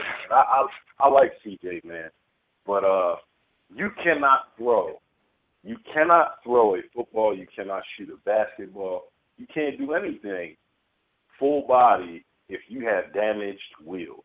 If your legs are bad, I'm not going to give Peyton an excuse because if you played in those games knowing your physical condition, then you chose to go out there and try and win under those conditions. I mean, when I saw the ball coming out over the course of the last month, it looked off. I didn't know why. As Dev said, we thought they were trying to establish a running game. I thought the same thing, but he did not look the same throwing the ball. And so now we know, okay, you got a torn quad. Can't do anything. Can't get the velocity on the ball with no legs. He's not Brett Favre or Jeff George, where it's just all arm hand cannon, or for that matter, Cutler or Aaron Rodgers. He needs his full body to throw a tight spiral and get it there and drive it. So without wheels, I'm not surprised at all. Man, he stumped the game up. This whole experiment with Peyton Manning was an epic fail. He got one more playoff win than Tim Tebow at the end of the day. I'm not blaming it completely on him, but that's what it is. So I just think his defense didn't look too good either. What'd you say? I guess so when you're on the field all day long because your offense went 3 and out damn near every time they got the ball because there's ducks flying all around the field.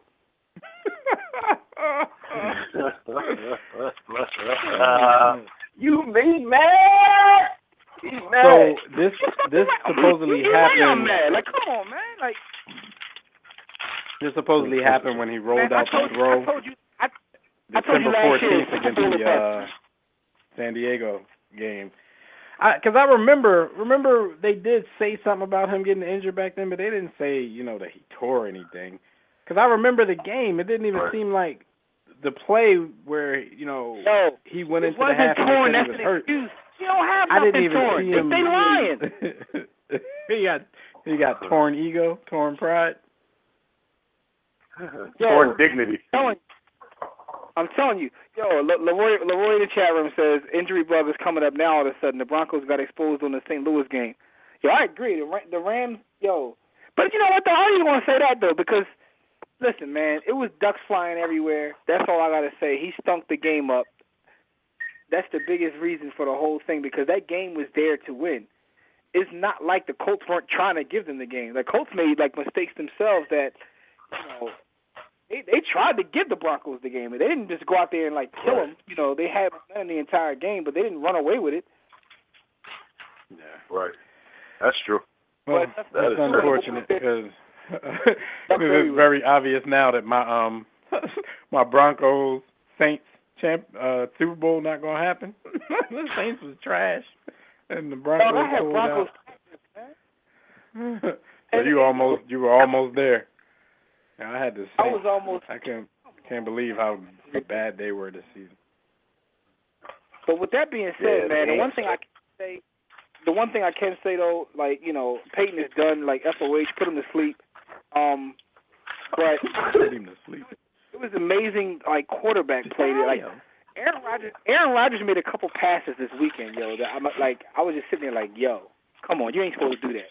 He fit the ball in some spaces, man. You're just not supposed to be able to do that. And then also watching Andrew Luck on a couple plays, you need a quarterback in this league. That's all. Aaron Rodgers is Yeah, that dude. You know how B. Austin always tells people that playing quarterback is like akin to being a chess master. See, he has the chess master part down pat, but the dude has like ignorant arm talent. Tremendous. And like so he puts it all together. Oh, no. He's like the most complete Oh, package no. of Aaron Rodgers is quarterback an athlete. that we've seen in a long time. Yeah.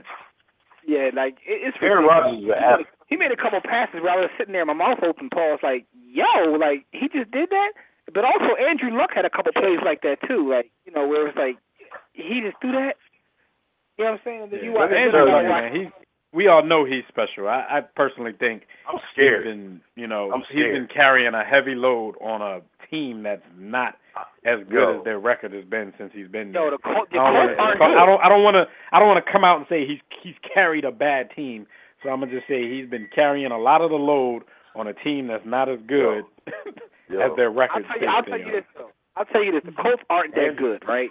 But They're with not. that being They're said, even though Peyton was out there throwing ducks, the one thing I can give them credit for is they had some of the best tackling I've seen all weekend. Like there was no breaking tackles. Like the first man up made the tackle, and they had gang tackles, and they made fundamentally they made a lot of great fundamental plays.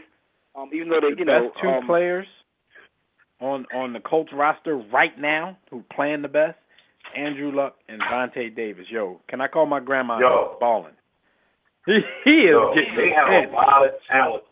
They have a lot of talent in their secondary, and it kind of gets overlooked when you say they're not that talented of a team, because when you take Robert Mathis out of the equation, they don't get a lot of pressure on opposing quarterbacks. So we know it doesn't matter if you have Rob Woodson I'm not saying out there on the corner.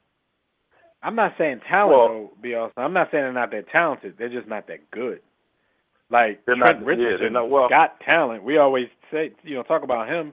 He got the talent of Tarzan, but he played like James. So no, he don't have no talent. His talent is in the weight room. He's in the weight room. He's weight room talented, but he's just not good. Andrew Luck reminds me a little bit of the unibrow in basketball. I think he has so much room to even get better. That makes it scary, because I think he can catch the mental part of the game, catch up to an Aaron Rodgers. Like right now, we're not seeing the best Andrew Luck, and he's still damn near elite. When he puts it all together mentally and they put the pieces around him, man, it's not far. It's definitely not far that Indianapolis gets. We got a couple calls. I want to talk about the playoffs real quick. Still waiting for my Colt Scully to come in the mail. Okay. Yeah, let's go to the phone lines real quick, gentlemen.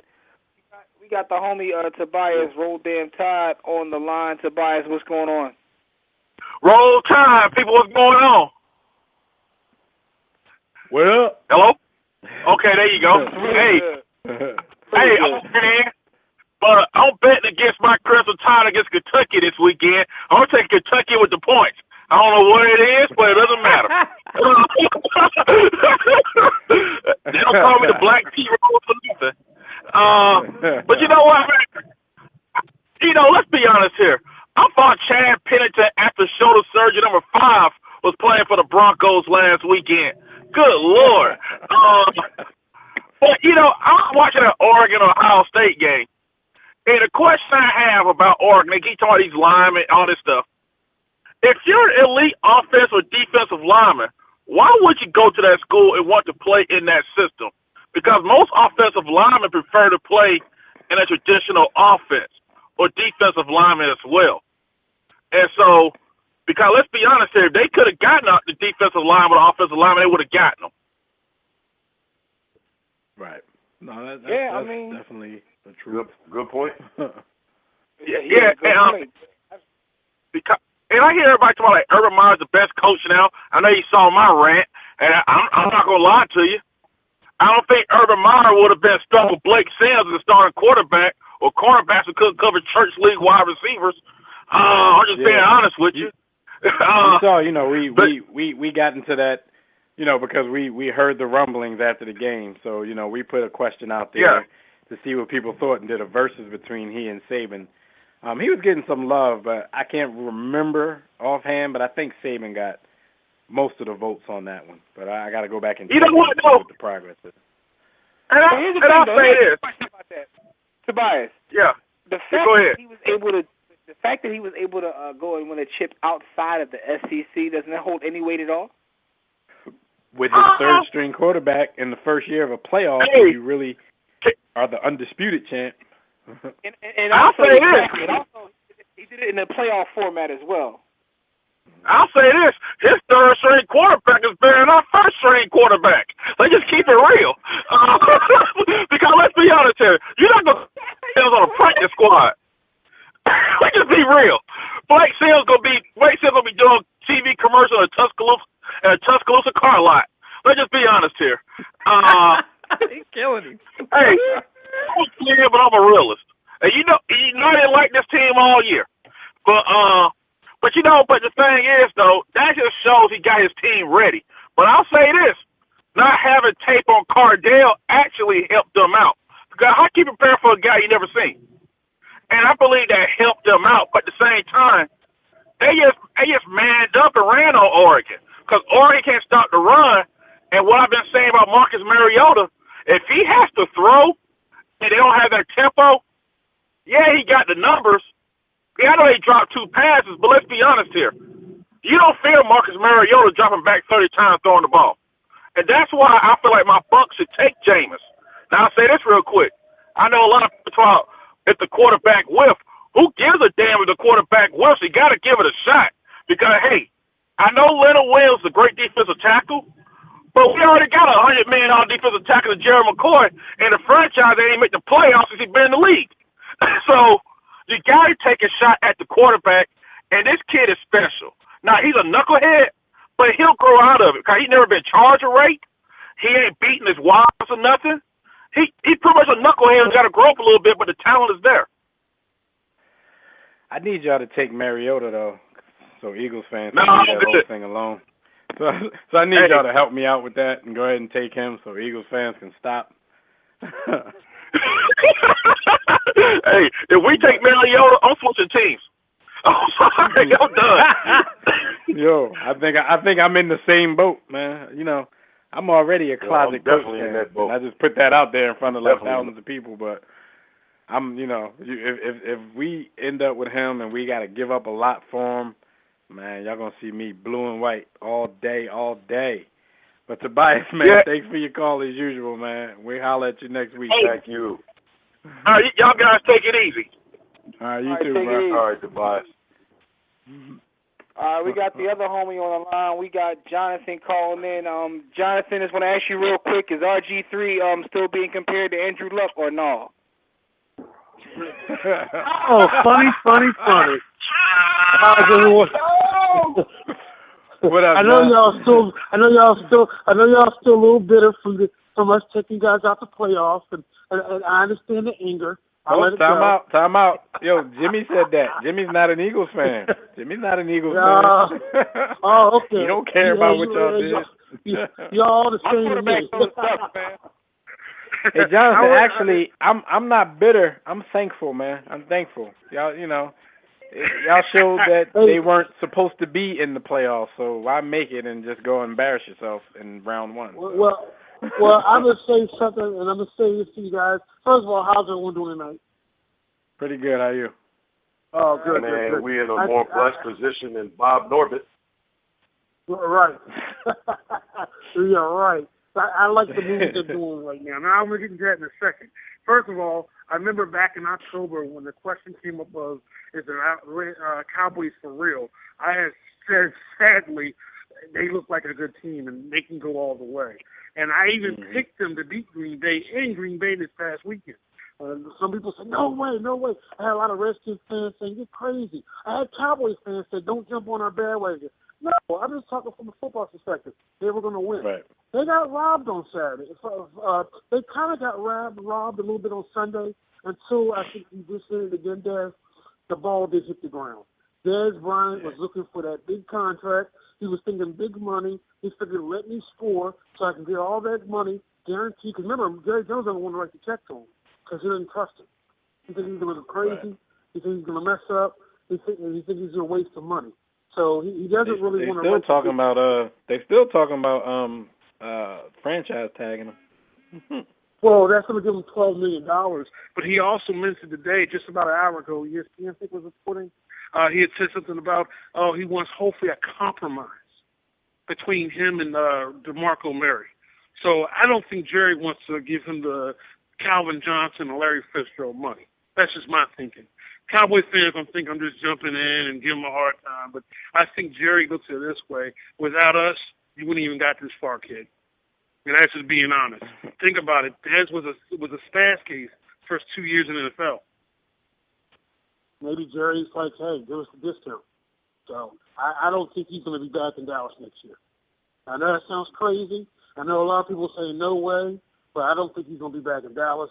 And I think with the talent that kid possesses, a team like New England, Eagles possibly, even I even consider the Eagles, the Eagles, and a couple other teams might be willing, especially if they got a little later round, first round pick, willing to give up a first pick to get Dez Bryant because he's worth it. Would you guys agree?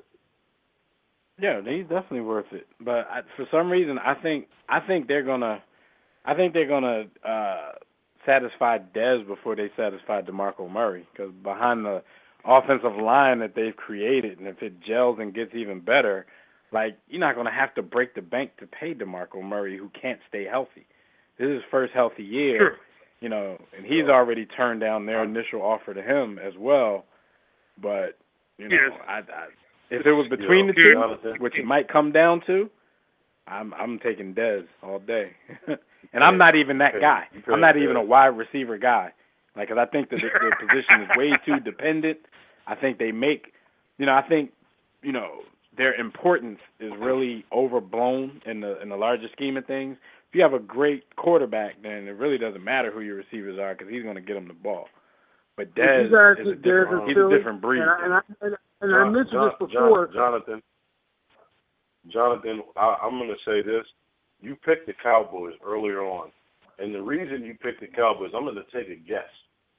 The reason you picked the Cowboys was because you saw how dominant that offensive line was and how well that offensive line was playing.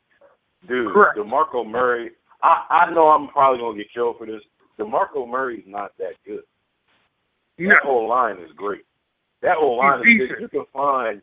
You can find another spray can bottle laying around. I think you can find some spray can. It's not as simple as just getting, there's a lot of good offensive lines. You need someone to run through the holes, pause. Yeah. And, the dude does have talent, man. You can't take that away from him. Talent to do what? To run straight up. He has no shape. He can. No, that's what I'm saying. I'm not going to take it as far as be Austin. I don't. I'm just saying, if it came down to him and Dez, I think I'm going to pick Dez. But I'm not going to say that the dude isn't good. He's just shaky as far as his health goes. He's shaky. Because even when he, the season before this season, he was averaging like 5 yards a pop. His average actually went down this year with all the carries that he had. Well, Jason Garrett and Scott Linehan, because they took away the offensive play call from Callahan, who really Jones wanted to run the offense, and then I guess him and Garrett couldn't get along or cut, whatever the case may be. So Garrett went and got Linehan to run that offense for him. They designed that offense basically. In a way, they designed it offense to not ask Romo to win the games as much, and that run offense is just awesome. Callahan had a lot to do with that too, because he's known as an offensive line guru and a run coordinating guru. And I think the Cowboys are without him, and that's just me speaking out my head, off my mouth right now. I know they have made a lot of good choices in the last few years with his offensive picks, but you need somebody who can gel it together. And when you start moving offensive linemen around, or actually the coordinators around here and there, and they're no longer there, there might be some question marks next year. But that's just my thinking. What's your thoughts on that? I know you're glad that your team got him now. No, I'm glad that they finally went and got a GM. That was the first biggest. That was the biggest. I've been crying about this for about 8 years now. But it's definitely the last few weeks has definitely been good to you guys. McLuhan, Callahan, it's building. Well, Snyder's tired of losing. He finally woke up and realized that his fan base is done. No one likes him. And he's not going to win with this. But your man, like, he tells all this is like stuff I know. He tells all of these people now when he hires them, and I'm talking about Daniel Snyder. He tells them, I'm not going to meddle. See, but when you have to say that, then you know you got a problem. Because he said that for years, and he just has to step in. He has to have his voice heard. Like, do you think he can do it without meddling? Like, well, I'm gonna tell you this much. I'm glad you asked for that. Callahan, and I'm not trying to make this a Redskins show, but Callahan, he had to pay him offensive coordinator money for him to not talk to the 6-7 other teams, including Jerry Jones. Right. And that was the only way he was able to get him off the market quick. So that wasn't a GM move. I don't think that was a Scott McCullahan move. I think that was more of a Dan Snyder move. So your question is, if he's still involved? Yes. I think he's always going to be involved. That's not going to go away. Yeah. And the same thing with the defensive coordinator. They're trying to get Joe Barry. And then now, all of a sudden, now that San Francisco's available with the Vic guy, Vic Marengo or whatever, I think they're going to overpay him to get him to come to San Francisco. Excuse me, DC. I don't know if they're going to overpay him, but I think there's a lot of things there. So we'll see how it goes. But I still see the vision that goes to you guys. We love and appreciate the support, good brother, and we forgive you for being a Redskins fan. We know it's not of what you speak, but you're a good dude. You're a good dude despite supporting a racist team. Man, we love your sports knowledge. We gotta get out of here. Okay, you guys definitely have a blessed one, guys. All right, you guys take care. Man. All right, take it easy. Hit him with the low blow. Yo, we got another call on the line. The phone lines are blazing. Let's bring the homie Al on the line. Al, what's good? Chicago Bears in the house. What up, man? You know it. First, the Bears is trying to sign John Fox. What y'all guys think about that guy? Well, let Jimmy take that one. He's a Broncos fan. Yeah. Y'all taking all of they leftovers. Cutler, Fox. Jimmy, you think Fox is a good coach? I'm gonna be real with you. I definitely think Fox is a good coach too. I think he can win a bowl. He hasn't done that yet, but at the end of the day, I think he's still a solid coach that can get you to a certain point. But I definitely think he's a solid football coach. I wouldn't take that away from him. I wouldn't, poop on him. It wasn't his fault. He wasn't out there throwing ducks this weekend, so it's not his fault. But I definitely think he's a solid coach. I think it's an upgrade from what you guys had. But y'all know what y'all biggest problem is, that contract with that quarterback y'all got. Oh God. Yo, I'm gonna agree with Jimmy. I'm gonna say that Fox is gonna stick to what he knows, which is building a strong defense. Y'all gonna get rid of the worst football player in the league, my man Conti, back there playing safety, number 47. I've never seen him do anything good. They got to get rid of him. He is the worst human being in football, Pat. So, but your defense, he's going to start and really. He the Ira Newble. Hey, B. Austin, he the Ira Newble of football. Yeah. No, my man is terrible. Al, go ahead and tell him, Al. You don't mess with Conti. But I'm pretty sure Al agrees that the reason they're not going to win is because of that quarterback. Their quarterback is a piece of excrement who does nothing to win football games, and his contract is terrible. Now, this is what I said last year, is that when McCown was playing good, they should have just let McCown play out the season. That would have been leverage towards against Cutler. So they could have, had a better negotiation platform against Cutler. Then they went to sign him to all that money. But since they set McCown down and then traded him, then we had to put all our chips on Cutler, and now look where it's gotten us. And we don't even have a real good backup if we have to trade him. So now it's like we back to stretch, and I'm really upset with ownership because I don't know what it's crazy to look at. It's crazy to look at the names on that offense and to see, you know, what they accomplished this year. I'm like, you go into the season like, yo, how are people going to stop the Bears? And it happened, but. Yeah, y'all receiver tandem was crazy. And Martellus Bennett, I don't understand that. I mean, and Forte, one of the best all-purpose backs in the league. No, their quarterback is an epic fail. He's a walking turnover. Right. That's how you know. That's how you know it's all Cutler. Because when McCown came in, it was a well-oiled machine. That's how Alshon Jeffrey even got his shine. Because McCown knew how to spread the ball. He wasn't just gunning the Marshall. So now it's like, now we back in. Yeah, I think like somehow like Cutler must owe Brandon Marshall some money or something, because he definitely like gets like locked in, and that's all he throws. It's to the point sometimes where guys are run wide open, and he's like, "Yo, I'm throwing the ball to Marshall, yo." No, they probably lovers on the low. Yeah. They said they lovers. Yo, I didn't want to take it that far, but yo. Oh, snap. Yo, Al, big homie, we appreciate the support, love, and appreciate the call, man. We got to get on, but stay tuned. We got to talk about this NBA. Thanks for the call, homie. All right. All right. All right. Peace. He said they love man. it. Let's talk some more things real quick. Let's be brief and talk some basketball, but just real quick, Dev brought up Fox about the coaching carousel. There's been a lot of movement. Fox is out. Rex hired in Buffalo. Bowles hired with the Jets. Del Rio hired in Oakland. San Fran as a new coach. What if anything, shocked you guys, or are you looking forward to seeing in terms of the coaching carousel?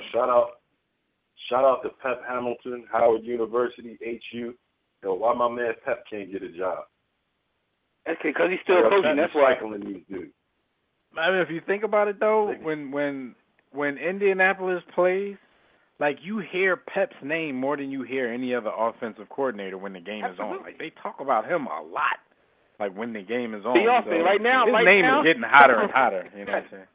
He's suffering from success right now. Where did they call it, man? Like the fact that they're still playing is preventing him from like taking some interviews.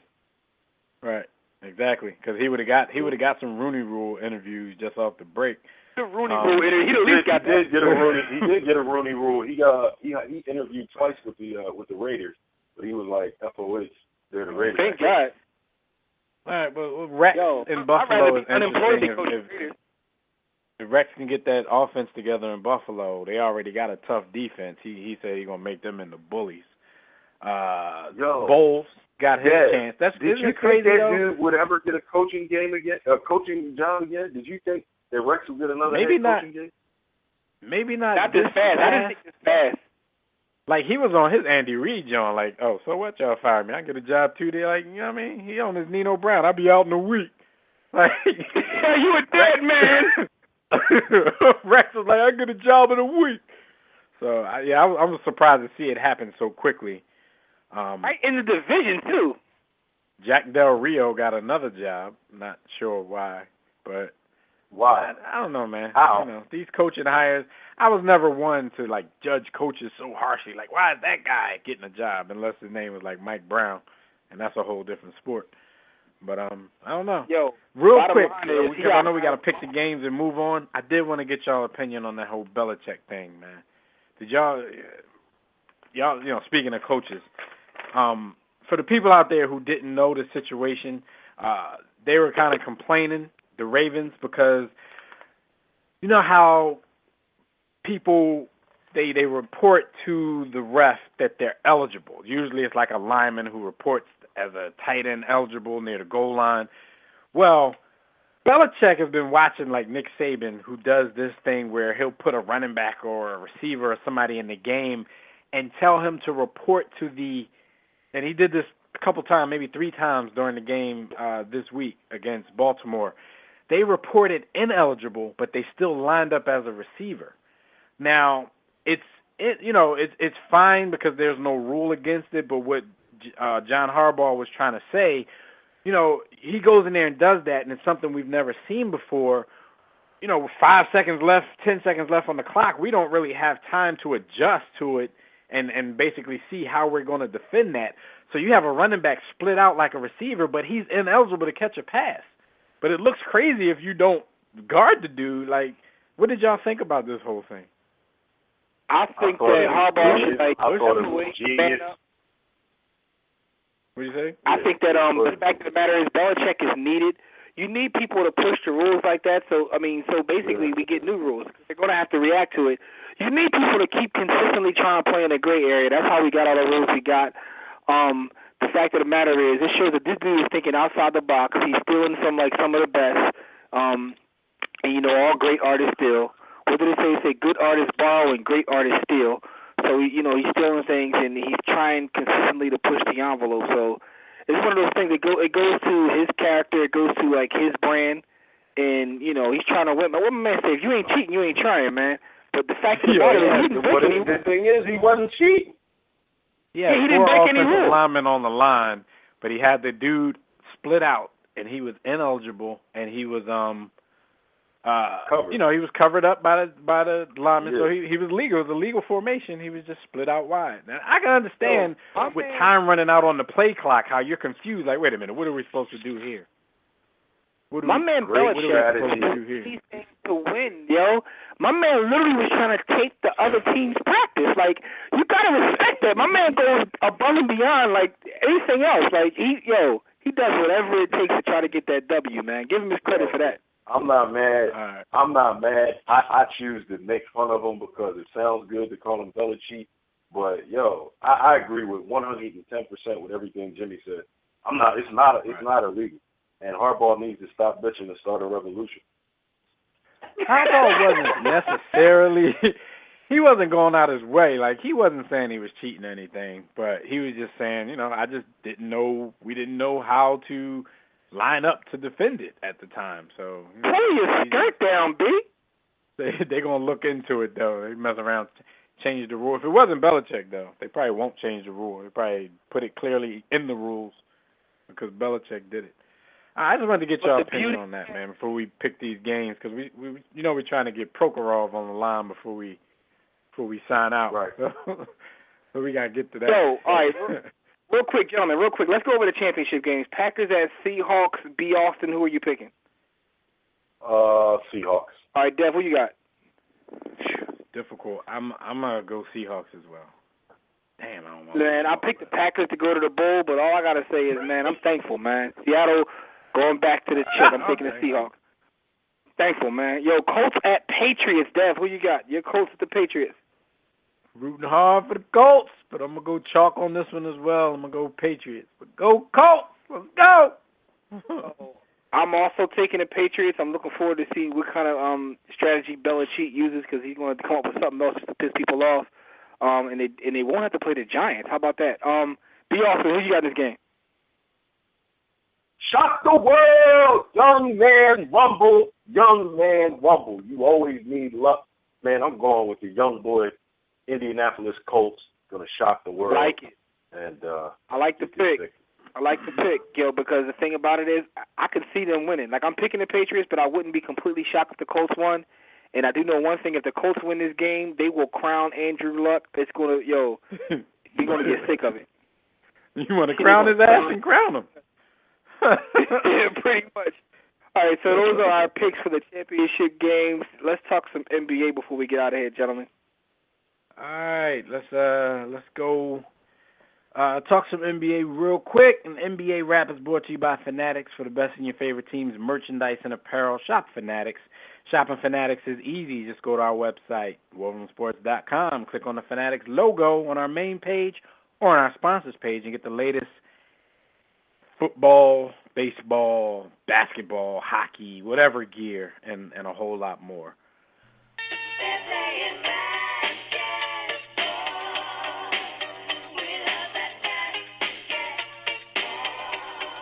All right, NBA Players of the Week for this week.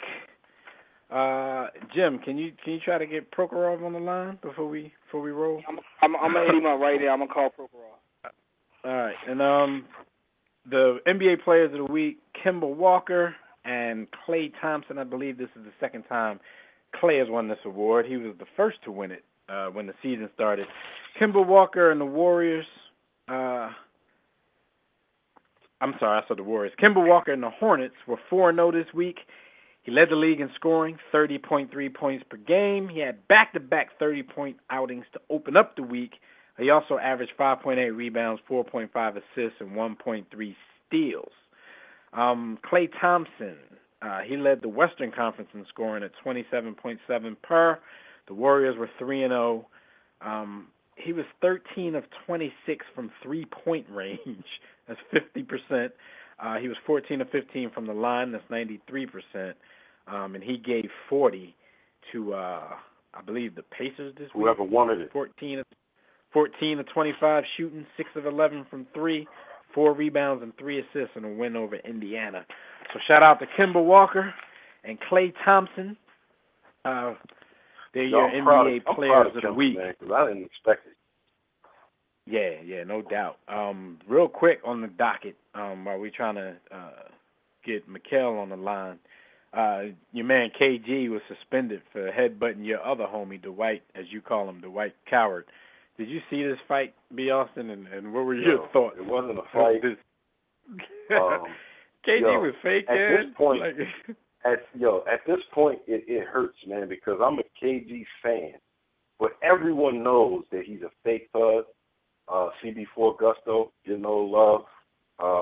Dude, KG, go that away, man. Go home. Take your ball, take your sneakers, and go home, because now you're a caricature.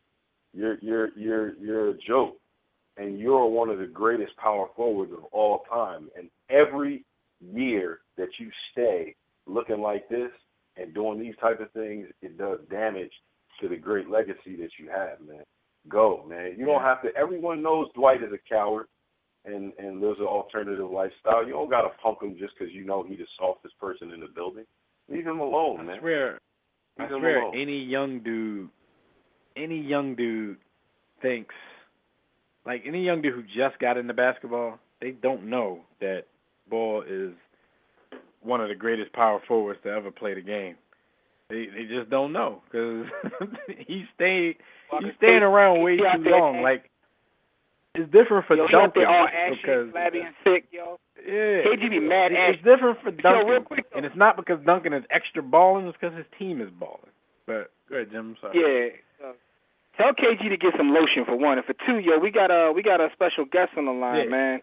All right, well, speaking of KG and the Brooklyn Nets, I don't know if you guys out there have heard that the Nets are Prokhorov is seeking a sale for the Nets. You know, he just bought the team a few years back, and it seems like his pursuits in his team has basically failed. So before we get out of here, you know, we got Mikhail Prokhorov on the line, and we're going to see, you know, why it is that he's trying to sell the Nets. Mr. Prokhorov, are you there? Listen, guys, this is Mikhail. This is Mikhail Prokhorov. Thank you for letting me come on and talk basketball, NBA. Listen, I tell my team 5 years ago, I bought the Nets at New Jersey that time. I bought them, I say, 5 years. We have to be success to win champions. It's been 5 years. Listen, I bring everyone together.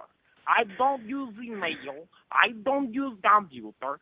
I tell guys in face at meeting, executive, GM, players, I have plans. My plan failed. I made billions of money in mining companies, but basketball failed. I don't know, so I failed. This is why I don't like fail. For your stake, you know, back in May 20, you know, you acquired the majority ownership for like $223 million. We hear that the franchise lost $144 million in basketball-related business last year, and that's $131 million more than the next highest team. So is this, a money thing? Are you hemorrhaging money? Did you see what the Clippers did, and you think your franchise might be worth $2 billion or so? Like, what's your plan? I was able to see forest through tree. We spend $110 million of American money in expenses. It's getting worse as we go along. So I say I'm going to, get out before the ship sail. So I want to make monetary, decision before I lose too much money and have no opportunity to make billions of money through business. It's more a business decision than it is for basketball. Hey, we Mr. Prokhorov, we gotta go, but real quick, I know you hang around with Avery Johnson. Can you put him on the phone real quick in just 10 seconds? We need to know his thoughts on your dealing. Yeah. Hey, Slavery. I mean Avery. Hello? Hey, guys, is this the War Room? Man, it's been so many years. I haven't talked to you guys in a while. I'm enjoying my time at ESPN, and I still get to commentate basketball. So I'm having a good time. How you guys been? I know you got to go because I'm over here on the same time zone as you guys, and I'm about to go watch some basketball tonight. But I miss you guys. Yo, we good, Avery, man. We just wanted to holler at you because it's been a while, and we know you hang tough with Mikhail, getting that Russian money. Yeah, we hanging out. He getting me some champagne. I'm gonna be loopy tonight. All right, man. Well, thanks for the call, and tell Prokhorov, man, we hope his business is a success, whatever his plan is, man. Thanks a bunch. We appreciate the call. No problem, fellas. One. Yo, thanks for doing this again, the War Room, good people. Shout out to everybody in the chat room, Facebook, Twitter, everybody who called in. We appreciate all the calls. Special thanks to Fred Perdue, College Football Extra, Prokhorov, Avery. We appreciate all the calls. Don't forget, WRSPN.com for all of our podcast network content. And again, tune in next week for, the live show. But always on demand, WRSPN.com. Sports is all we do. WarRoomSportsTV.com for video content. Twitter, Facebook at WarRoomSports. And just check out WarRoomSports.com to get everything we do right there on one website. Gentlemen, as we always say, don't accept mediocrity. Be steadfast in the war against ignorance. And we shall see you chumps on top. Enjoy the championship games, everybody.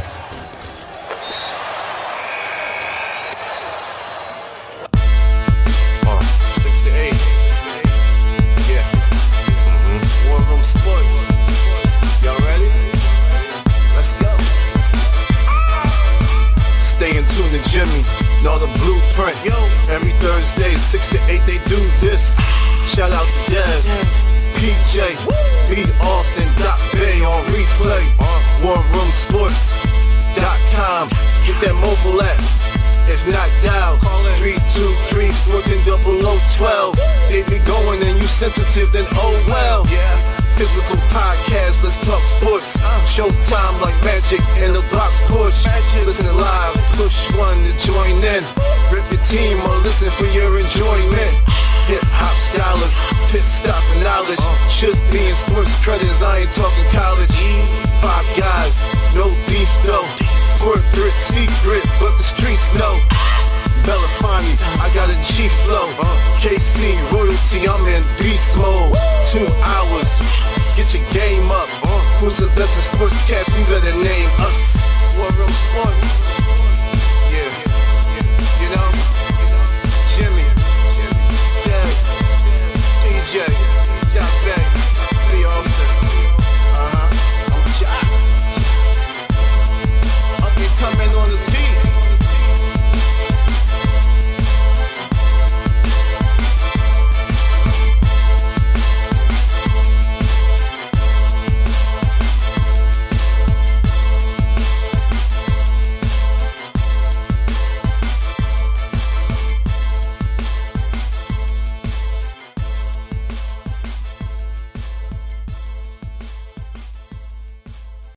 War Room Sports. www.warroomsports.com. What? Ain't no more to it.